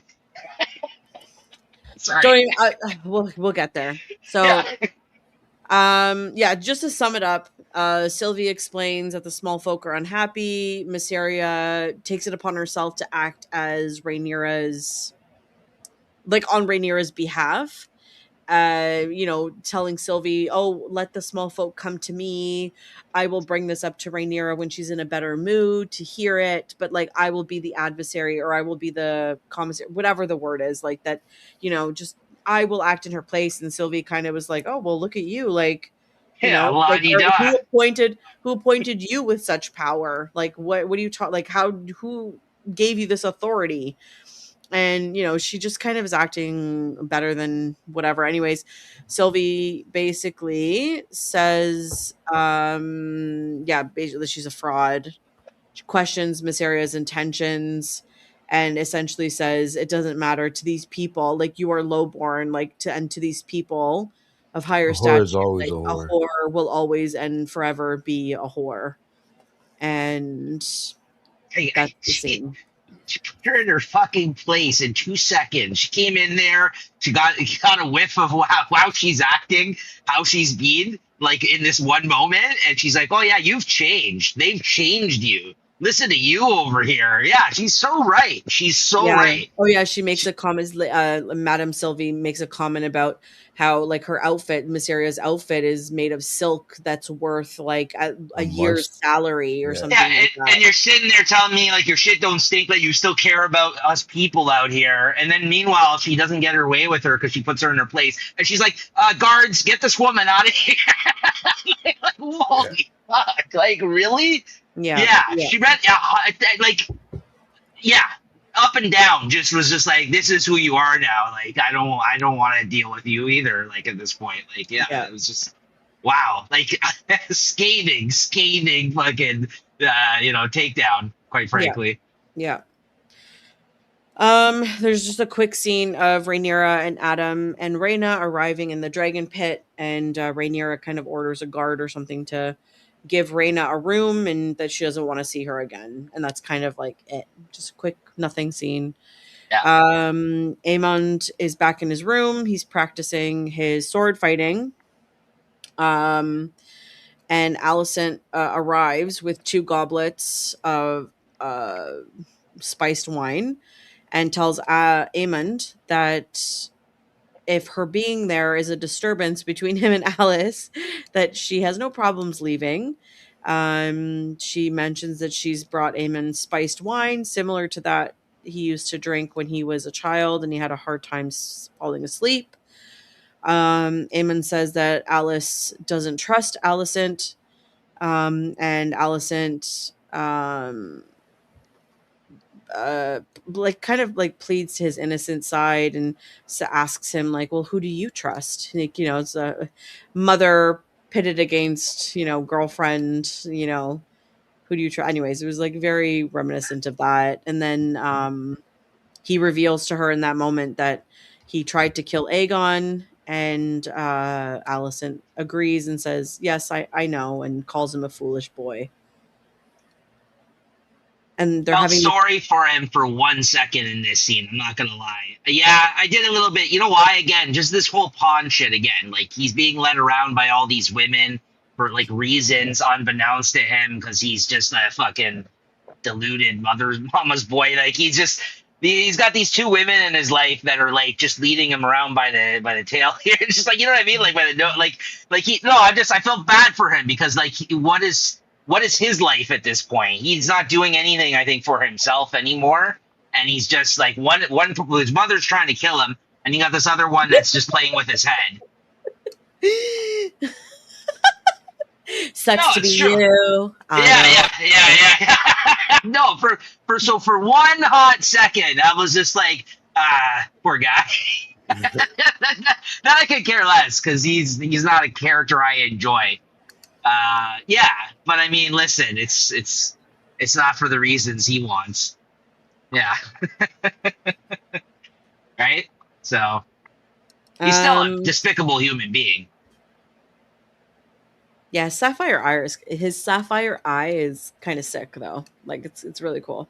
Oh yeah, absolutely. Next scene we have we're back with Rhaenyra. She's in her bedroom. And she's sitting in bed while her lady in waiting is undoing her hair and getting her ready for bed. She's kind of staring at the skull that Damon presented her as Sheep Stealer's rider. She's kept and is decoratively placed on a lovely end table by the fire. Just kind of staring at it in disbelief and whatnot. Anyways, Damon enters her bedchambers, and the handmaiden, like, obviously goes to leave, but Rhaenyra says, "Nope, please stay." So Damon kind of explains the Rhaena situation, and he was just trying to protect Rhaena, and she also asked for his protection, and he felt compelled to do so as her father. And Rhaenyra again, Rhaenyra basically just asks him, like, well, who do you think I am? Kind of similar conversation and question that she asked Alicent about the Helena pregnancy thing. Like, I guess everyone just assumes that, she's bad this person. like, not that she's a bad person, but that she's just gonna freak out and like make these like crazy. They're just making assumptions, on how she's gonna react, and it's obviously causing a lot more issues than if they just presented things to her. Mhm. And I think she's getting really tired and frustrated about this, and she kind of asks him, like, well, who do you think I am, and who am I to you? And he says, you're my wife, she's my daughter. He's kind of caught between the Rock two. and a hard place. Yeah. He apologizes, though. He says he's sorry, which is interesting because he said please earlier and he said sorry now, so he's learning. But he hesitated on saying please. He kind of like I know, but he said it. please. It's called growth. Oh fuck. Anyways, but he apologizes and confirms that he was not scheming against her and was only doing what he thought was best. Hey, what's going on, Brett? What's up, Hey, buddy? Brett. She dismisses him. Obviously, she's hurt and in a lot of pain emotionally about this. She's very tearful and upset about this, but dismisses him anyways, and he leaves. I'm starting to see that I like characters that are like badasses with hearts of gold at times, like this guy, like the growth fucking part. I was just thinking to myself, you should actually ask Lewis if he sees something a bit of because Lewis, of course, is my Dragon Ball brother here, of the character of Vegeta in this character, kind of, because like that's another character who's like not the most popular character, like in the sense that he's always playing second fiddle to like another popular character in the series, but he's like a hard ass guy. But he has these moments of like humanity and stuff like that, and him kind of reacting this way and recognizing that he was a bad father to his daughter amongst this episode and saying that to her and admitting that part to her when they had that moment with the dragons earlier. I just loved all those scenes with him. Like, he honestly has become my favorite character through the span of this season, solidified at this point. Just because, like, I love that. I love this, like, him admitting he was wrong here. But also, like you said, Christina, like, I think, like, all these people are assuming the worst of her, which I don't want to say rightly so, but she does have moments of that, like, sporadic kind of behavior. Like, she does, like, she has these moments where the Targaryen blood kind of like boils you know over. what I mean, like yeah. And I think like everybody just thinking of more of her place not on a human level, but her being queen as opposed to her being his wife, or him being like that being his daughter. That's why she says to him, he's like, "What do you think I was gonna do? It's your daughter." Like he's like, "You're my wife." Blah blah blah. So like I really liked this moment, and it's so true because he built up this thing in his head and made it so much worse than it had to be. And I really liked how she kind of. But all throughout this episode, I think they're really going to get to her. Like, they're all getting to her, I think, because Helena says a thing at the start about the dragons changing her. And then you have this moment where she's like, "What do you think I am?" I think she's going to morph into what all these people think of her by the end of this. Because I think it's just like, well, you already think I'm like this. Why am I, you know what I mean? Like, it's just. Yeah. And then that whole her throwing the skull later, like. She's pissed, like, after this whole situation. She's like, "Fuck this." Well, that's what she kind of, and to your point, like, she kind of alludes to this, like, when she's talking to Miss Aria, like in that conversation, she's like, well, what has it gotten me? Like, oh, the love of my people, the love of my council, the love of like, you know, me acting this way, like the way I have been acting, like what has it gotten me? Anyways, kind of relate to her a little bit because like I feel like Should have that. burned the Although house I down. a little Fuck. like misunderstood myself as like a beautiful Scorpio queen. Like I feel like everyone just like assumes that I'm just gonna fly off the handle and like lose my mind, but like I'm really chill, you know. So I get it. I'm like on Yeah. yeah. Yeah. Yeah. I'm so looking forward to it. I can't wait. I can't wait. Yeah. Anyways, I just love Rhaenyra. She's like my queen. I love Emma Darcy. That's your favorite character on the show right now? Like you I just oh Ashley. Ha ha ha ha ha. Yeah, I don't know. Like I don't know like a favorite. I have a lot of favorites, but like I really relate to her. Like the most, I think. In terms of characters. Emma Darcy. Yeah. No, Rhaenyra. Rhaenyra, Yeah. the character. Yeah, that's fair. Yeah. Okay. Yep. So you go off the handles sometimes? 100%. I would have thought you're more like Allison. Crazy. Oh, I'm absolutely psychotic, Trying to but play like the game. I am 100% psychotic, but no, I'm very much like I got a temper for sure. I'm Italian, like no, I don't. I agree with Brent. Yes. There you go. Thank you. Next we have a few quick little scenes. Like we'll go through. They're just like quick little things. But this next one we have Rhaena in her room, and we see that her sister Bela has joined her, and they finally reunited for the first time in God knows how long. Rhaena obviously is apologetic and says I'm so sorry, it's my fault about Jace, and because Bela was going to be queen and all. Anyways, in her apology, Bela stops her and gives her a hug and says it's okay, like you're forgiven, let's just start anew. And Rhaena kind of feels, I think for the first time, that she has like love back in her life, and that's what she's been missing, and that's what she was running from.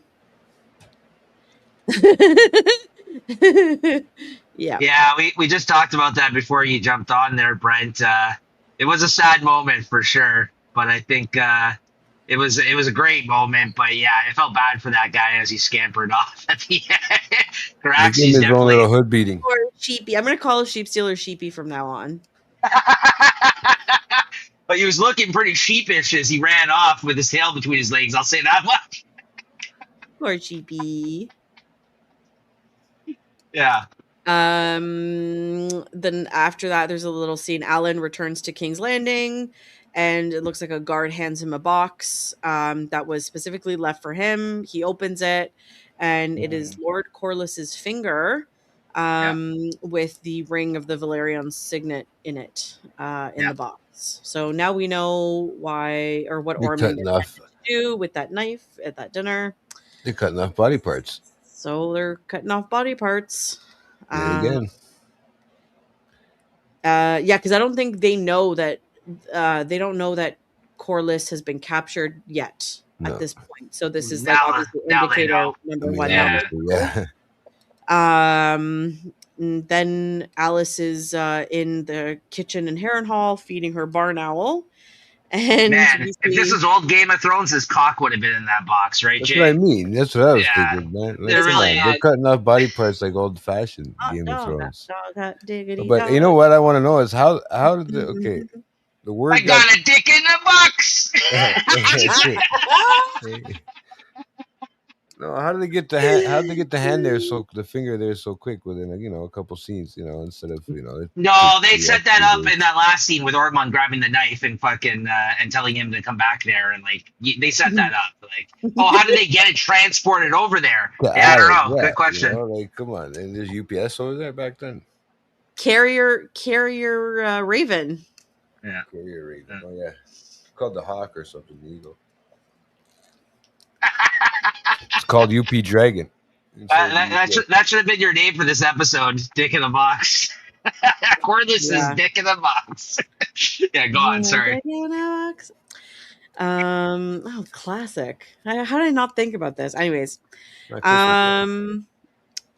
next scene, Alice is feeding her barn owl, and Amond comes stumbling into the kitchen, obviously clearly poisoned by the wine and disorientated. He collapses again at her feet, and she walks over around him and calls him an idiot. And then we see Alicent, like, in her lovely couture fur-lined cape, Yes. escaping or leaving Harrenhal again, and it's like, you know, she's kind of looking around, wondering what the fuck is she gonna do next. Where's she gonna go? Yeah. So yeah. I So don't know, those are, man.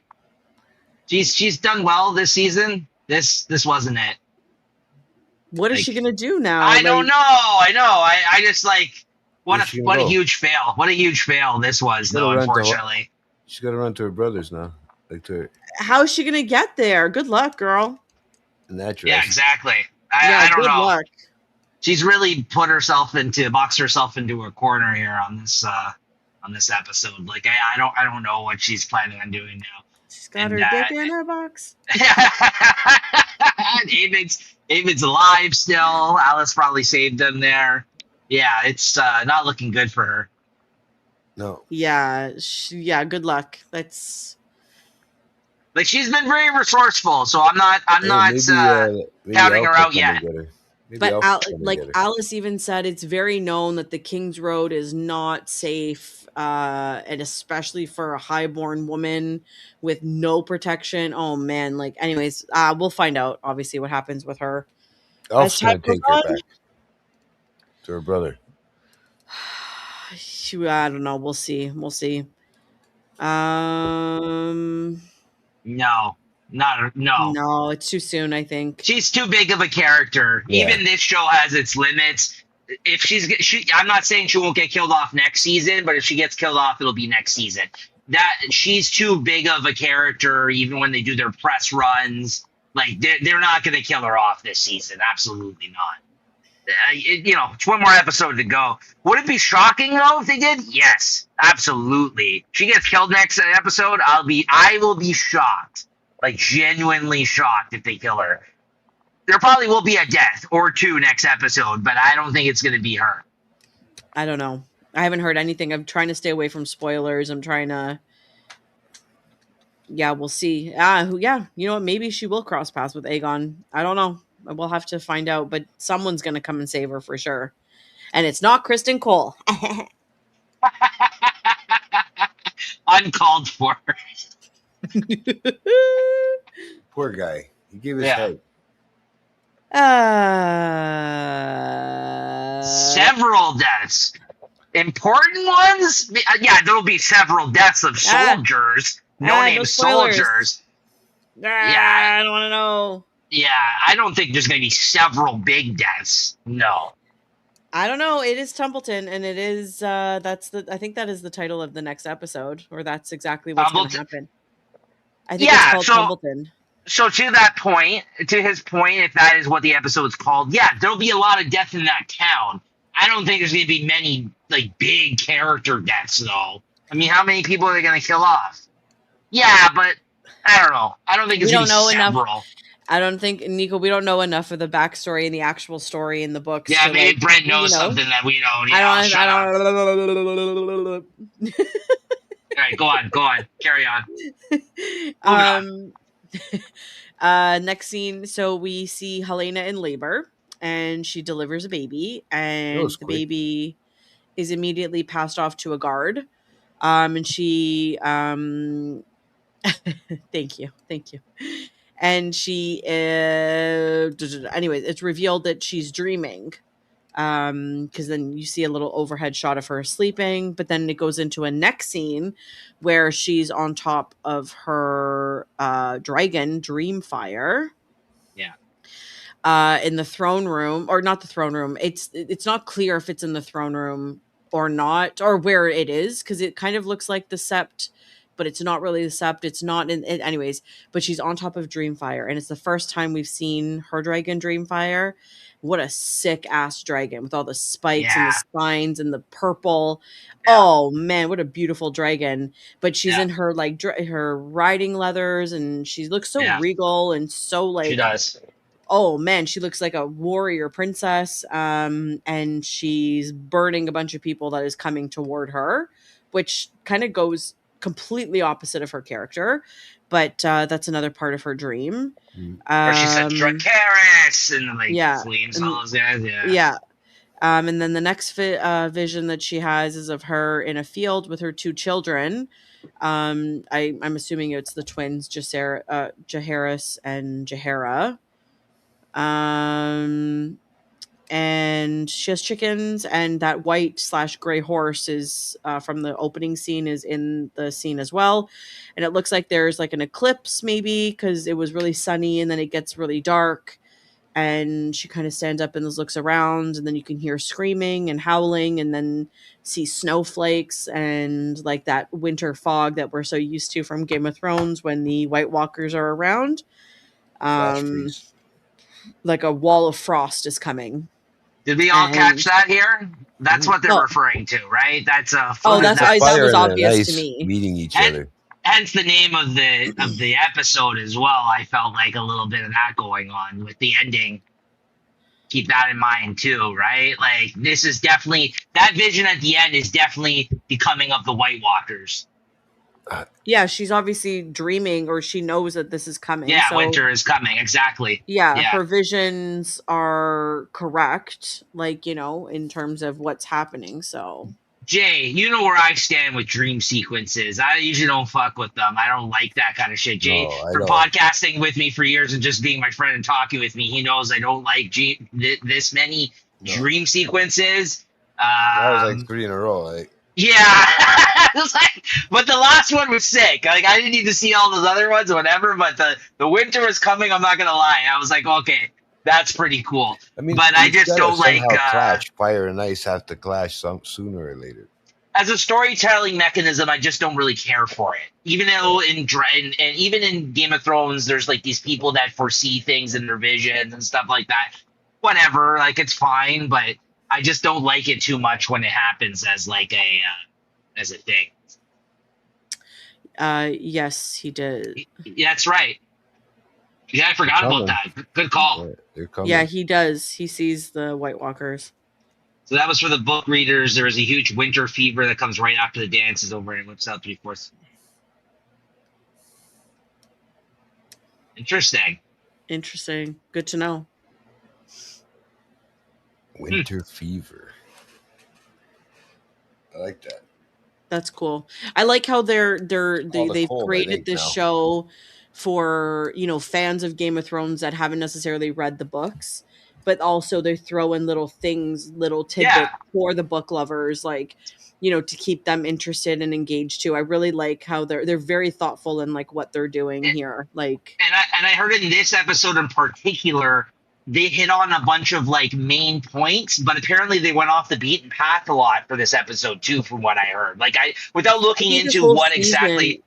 Yeah, but like Yeah. apparently there's like still like moments that they made sure to get into this episode as they did throughout the season, like you said. But otherwise, they're kind of just like making it up as they go along for other things, or just like you said, slightly changing things for the enjoyment of the fans that maybe have read the source material. yeah, as and well. like and the made for TV aspect, they're not like they're Keep them the guessing. omission of like a lot of characters and stuff just to kind of keep the plot going, like instead Yeah. of like introducing 100 characters. So yeah, Yeah. anyways, it's very thoughtful. So that was the end of that scene with the frost coming. And it jumps over to Rhaenyra lying in bed. Seemingly she cannot sleep. She's deep in thought. She gets out of bed. She walks over to the skull, picks it up and throws it in the fire, and then heads to Myseria's chambers. Rhaenyra, tells him that Rhaena was Sheepstealer's rider, and they kind of have this conversation about Daemon, and Rhaenyra confronts Mysaria about like calling her out on trying to turn Daemon against her. or Yeah. trying to turn her against Damon, I guess, like in terms of like conspiracies and all of that. And Mysteria, you know, was saying like, well, like I'm only acting in a way that you've explained to me that you want to be like your father. Like, how would Viserys act? Yes, 100%. Yes, Brett, you were Yeah. going to get into this. I cannot stand this woman, Yeah, you missed and all I the cannot bitching. stand. You missed all the complaining we did earlier this episode already about Mysteria. Yeah, go on. No, I just can't stand this woman. I can't stand this storyline. I can't stand the two of these people together. I just don't understand. I don't get it. I hate it. I hate it. I hate it so much. Anyways, yeah, just Mysteria is talking about how like Viserys like acted and how Rhaenyra is trying to rule in his like stead or like in the way he does, and that's what I said earlier was like Rhaenyra is like not Like getting him. the same results that Viserys did, like, you know, but also like he was ruling in a different time. It was peace. It was like different, you know, all the things. And then I don't know, she's kind of looking forlorn and just kind of wanting some comfort. Rhaenyra was looking for some comfort. Ashley, don't even get me started on this fucking accent. Don't even like. It comes and goes, like how strong it is. I can't. I'm so pissed. Like, I hope she dies. Can she be next? She's on my hit list. Yeah, She'll last the series. Oh my God, I As know. That's the worst. as long as she's hopping on it, I think she's safe. That's it. When As long as she she's does. scissoring, they're good. Off screen. Oh, I mean, my God. this is where it leads, Christina. What you're about to say, he has sex with her again. Yeah, and then you're just like, it's like, why? Like, you're looking for validation. You have a husband. No, like, it's nothing to be sad about. I think, like, again, like, she kind of just gave in to. She gets called out for being a whore. And then she goes and whores herself. Like, Which she's like, I'm not getting the results I want, so I'm just gonna sleep with you again, so you'll feel something for me, even though I know that you'll never love me like you do Damon. Like this is what this is to me, and I just feel like this is just like, yeah, this whole thing, like we said, we're going back and forth with this. This is like being the dead horse of the storyline. We're in the same position. I feel like we're with these characters as we were last season. Yeah, you know, I I don't know. know. Like, you know, I even made this comment when I was watching this episode because I'm like, oh God, I hate this. I hate this so much. It's so unnecessary. Like, I just hate it. And then, you know, Lewis, again, Mr., you know, has a comment for everything, was just like, oh, would Yeah, you he does. He's like, would you hate this scene if it was like a Rhaenyra and like if her advisor was a man? And I'm like, no, it has nothing to do with like the lesbianism of it all. I think it's just, I just hate this fucking character. I hate her so Yeah. much. And it's like, maybe I would enjoy it more if this advisor was a man, because I maybe wouldn't hate him as much. I don't know. It's just like, I just hate this like person, like this character. I can't. Where do you think, Jay? Where you sit with this whole thing? With Mysteria, I think she's in it. There's a bigger reason that she has to be in it. There's got to be, you know, and that she's talking to her people. Like there's gonna be a fall. Like we said, we know there's a fall of this era at some point. Where it's, I'm trying to figure out where it's gonna pick up from. Where these lowborn are gonna take over these the small folk, you know. So I think she's gonna have a part to play with that in that sense. That's why she's keeping herself close to the queen. You know. So I don't know. I could be wrong. I definitely don't think she can be trusted, but I think like she really hasn't given us any indication that. Like, I think she's just so. She's there just to listen. Like she's Yeah. there. She's getting her own info for her own. I think she's getting swept up. I think she herself is getting swept up in this. Quite honestly, like I think she is. She's definitely lost sight of herself. I think. I don't think this is a ploy, is what I'm saying. You think it is? I don't think so. I think what that woman said to her this episode is 100% true, and she's caught feelings for Rhaenyra. And I think at this point, she's just trying to, like, she wants the upper hand no matter what it takes. Now, whether or not she does something with that or not, I guess we'll see, right? And What's you don't going know on? if it goes to the highest bidder either, right? Like, Yeah, Viserys- that's true.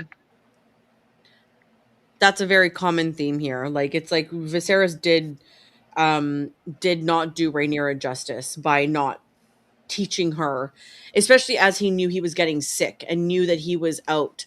He should have like trained her a little bit, like had her sitting in the councils, like as an active member of, like, I don't know. I agree. No, that's a good point. I mean, it all goes back to the father ultimately. Yeah.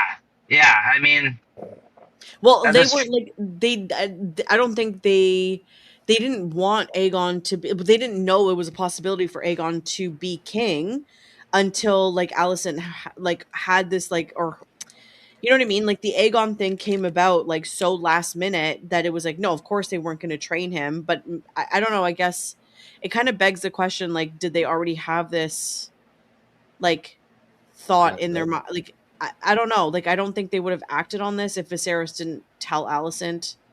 I don't know. Like, anyways, we're going back to no, like, it season- poses a lot of questions though. No, Yeah. it really does. Like, yeah, it does. I mean, and we just really don't know ultimately where anybody's what anybody's trying to accomplish at this point. It's gotten so muddy. The water's gotten so muddied by all of the shit that has happened this past season that we don't know.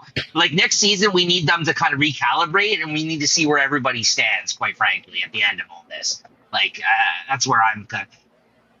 That Ali won't follow the book as much. Need to pivot for storyline of characters. Yeah. yeah, it's got it. Yeah. Anyway, so that's that scene. What's next, Christina? She slept with her. yeah, and we're back with Tyland and Aegon. They're at a makeshift camp awaiting the army from Maidenpool to descend upon them. When the army arrives, they state that they are for Rhaenyra. Aegon shouts that he will not surrender to the false queen. The army laughs. They call out Tyland and ask him where the gold is.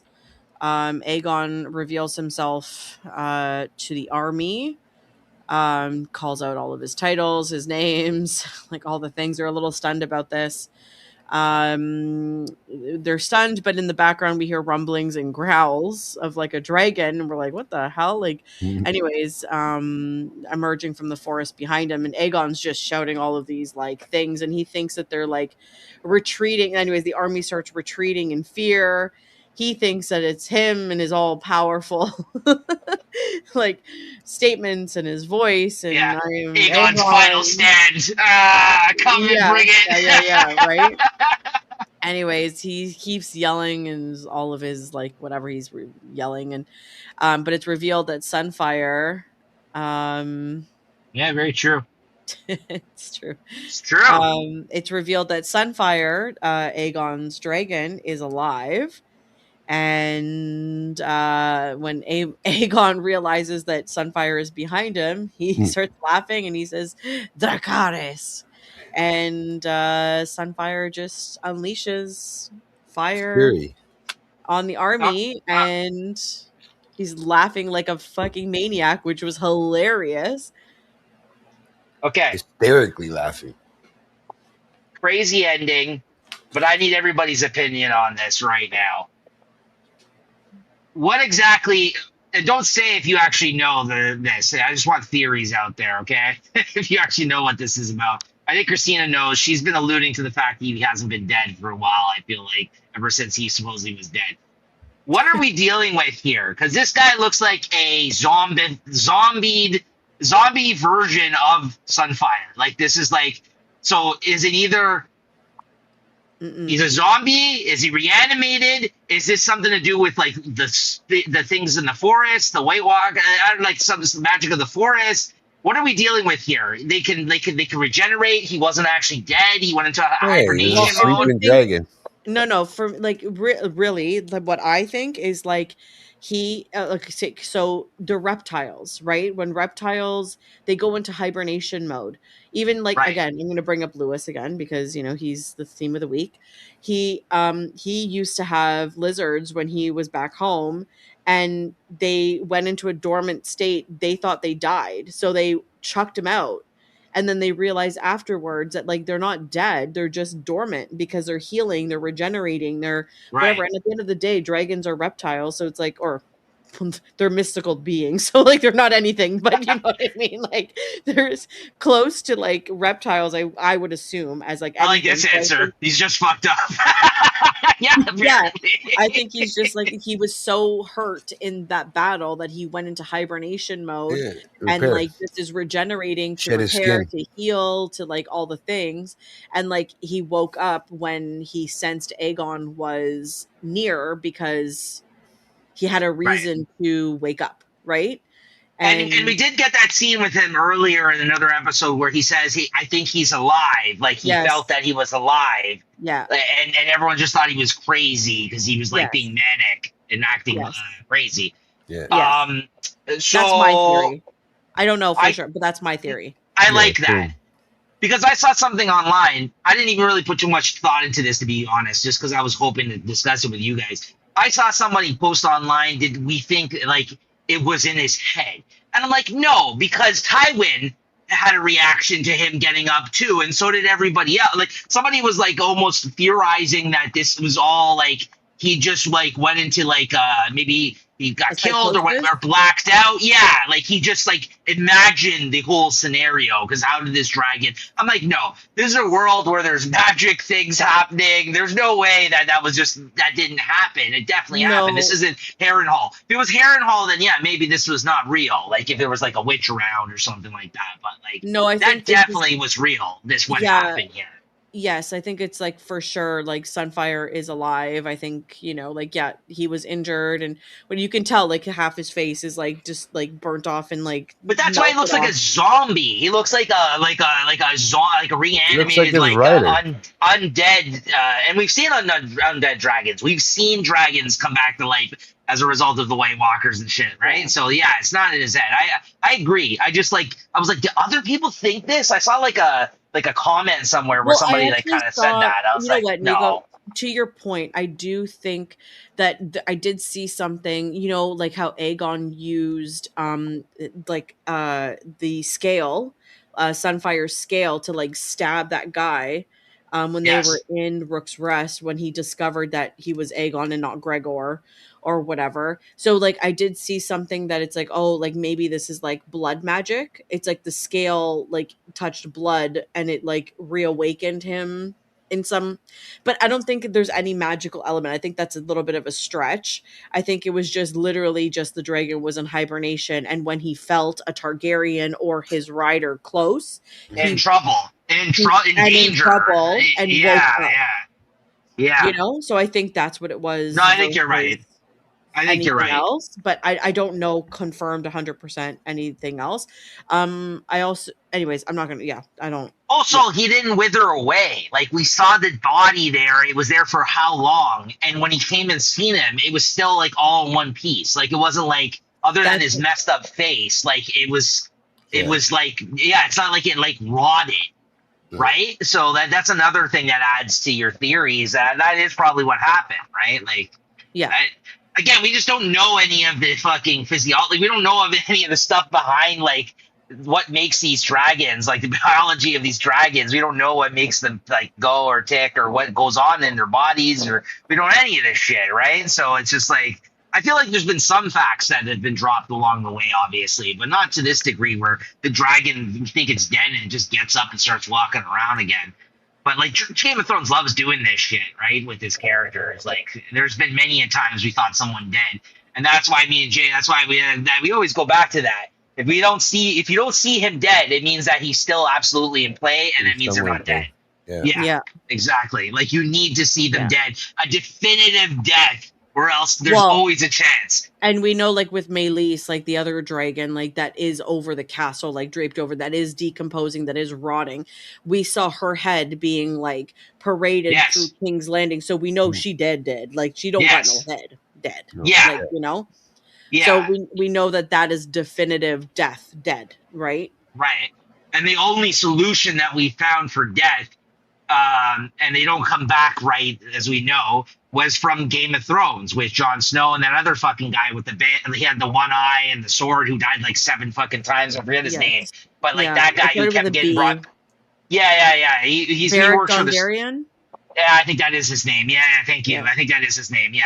That guy's awesome. But the guy had the flame sword, right? So those are the only times that we've seen like definitive proof of like them being brought back to life, like these people, right? You know, in that sense. So I don't know. This was interesting. It was an interesting thing to end on. I had a lot of questions. I thought it was a sick scene, but no, still the Westeros standoff between all the dragons. That's still my favorite. I was like, yes, fuck yeah, let's see these dragons go at one another. Here's the question for you. We can end off on sheep Wait, stealers. there's one more scene. Oh, sorry. Go ahead.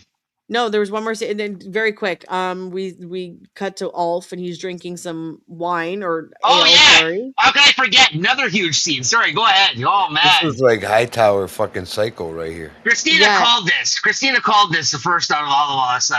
She did like 3 episodes ago. Go on.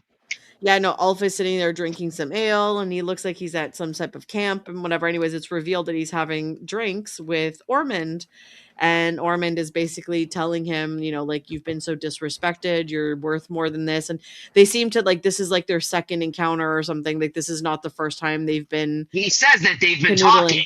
Yeah. And so like He was the you know, traitor. Ormond- He was the traitor in their midst all along. Yes. Yeah. So that's been revealed, and you know, I think the last thing Ulf says was like, "Oh, they will burn." So he's obviously flipped sides, and he's now with the Greens, which I kind of felt like it was going to happen because they've been Yeah. treating him like fucking garbage for. Not only that though, unsuspecting in the way this guy's. Anywhere. Not only that, though, yeah, exactly. Not only that, but the fact that it was kind of unsuspecting in the way that this guy was the idiot character, like the character that we're supposed to laugh at and make jokes and make light of things. Yet, at this scene, I really liked that turn where he's like, no, they will burn. He's like, oh, I guess they won't be treating you like that anymore. And then he has this, like, wicked smile on his face, and I was like, "What the He's hell?" evil, Like, man. yeah, Pure not evil. wicked in like a good way, like, Yeah, like, but yeah, like, like I was like a sinister. I was like, "Whoa!" Like, what yeah. the hell?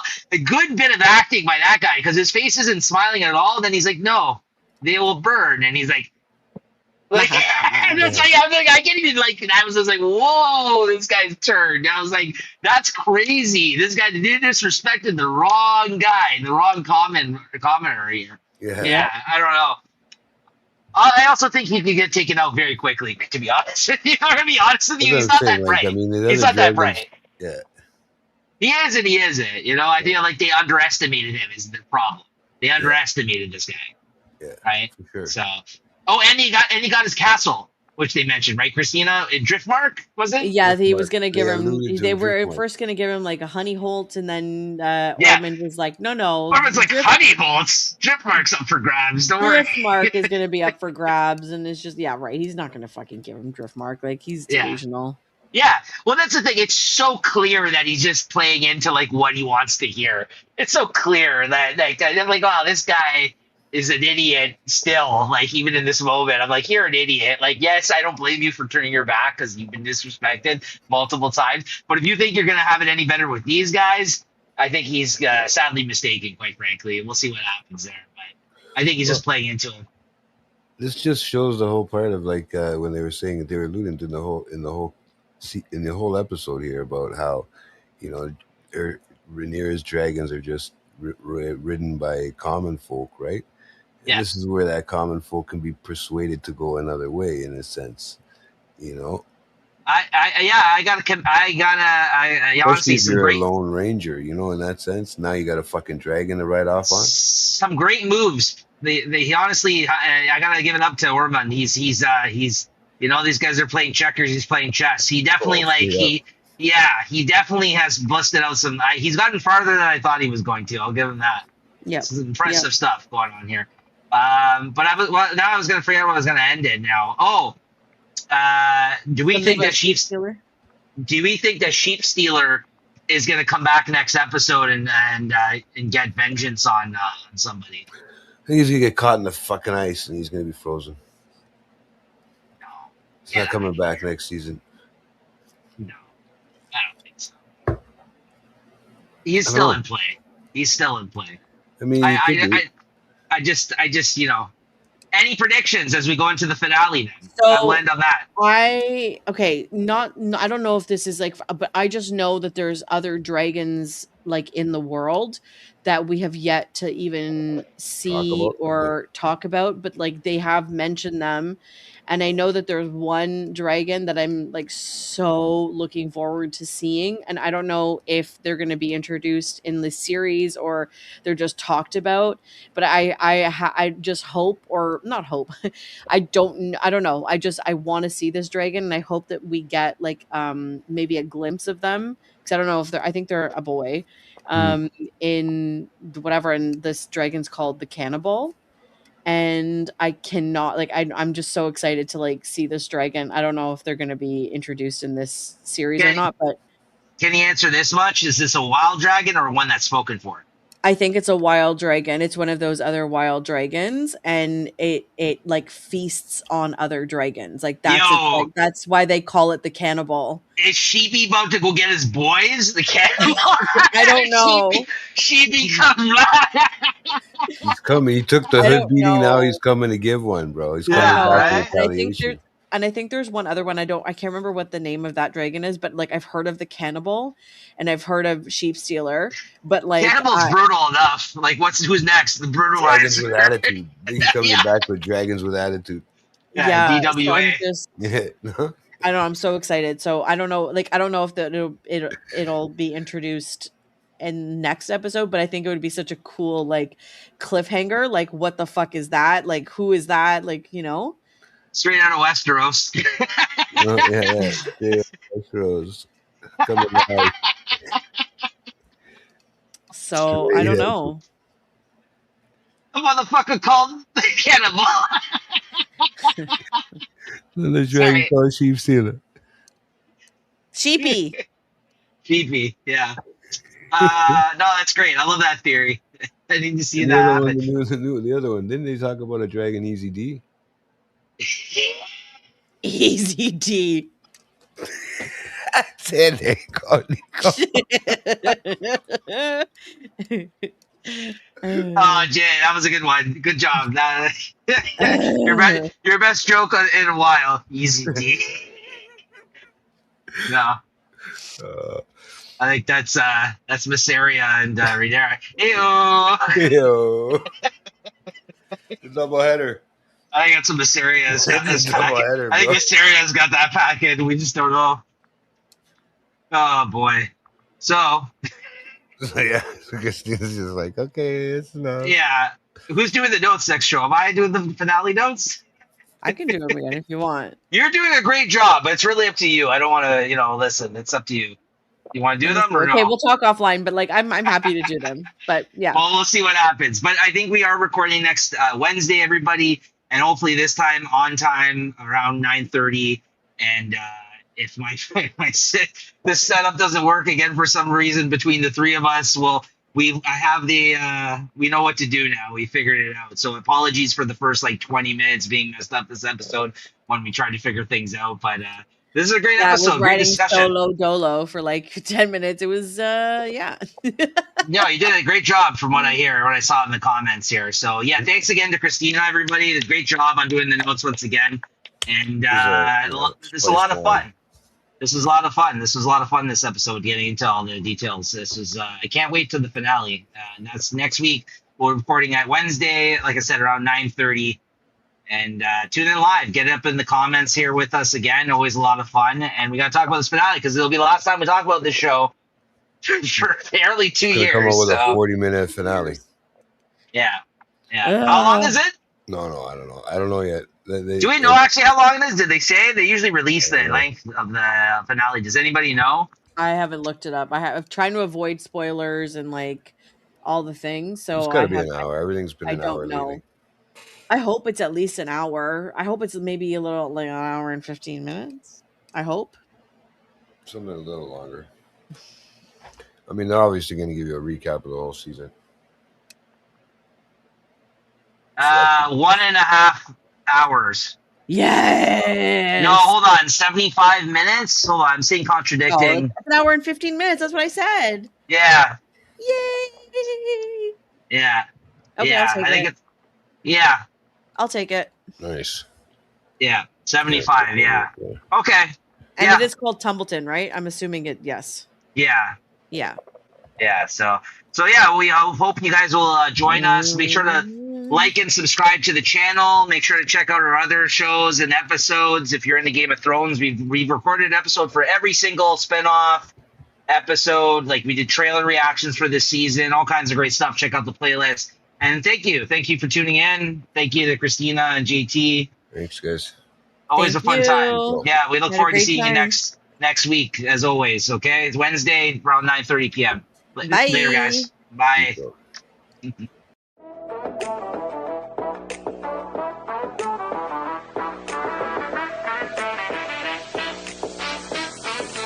Welcome to the show, everybody.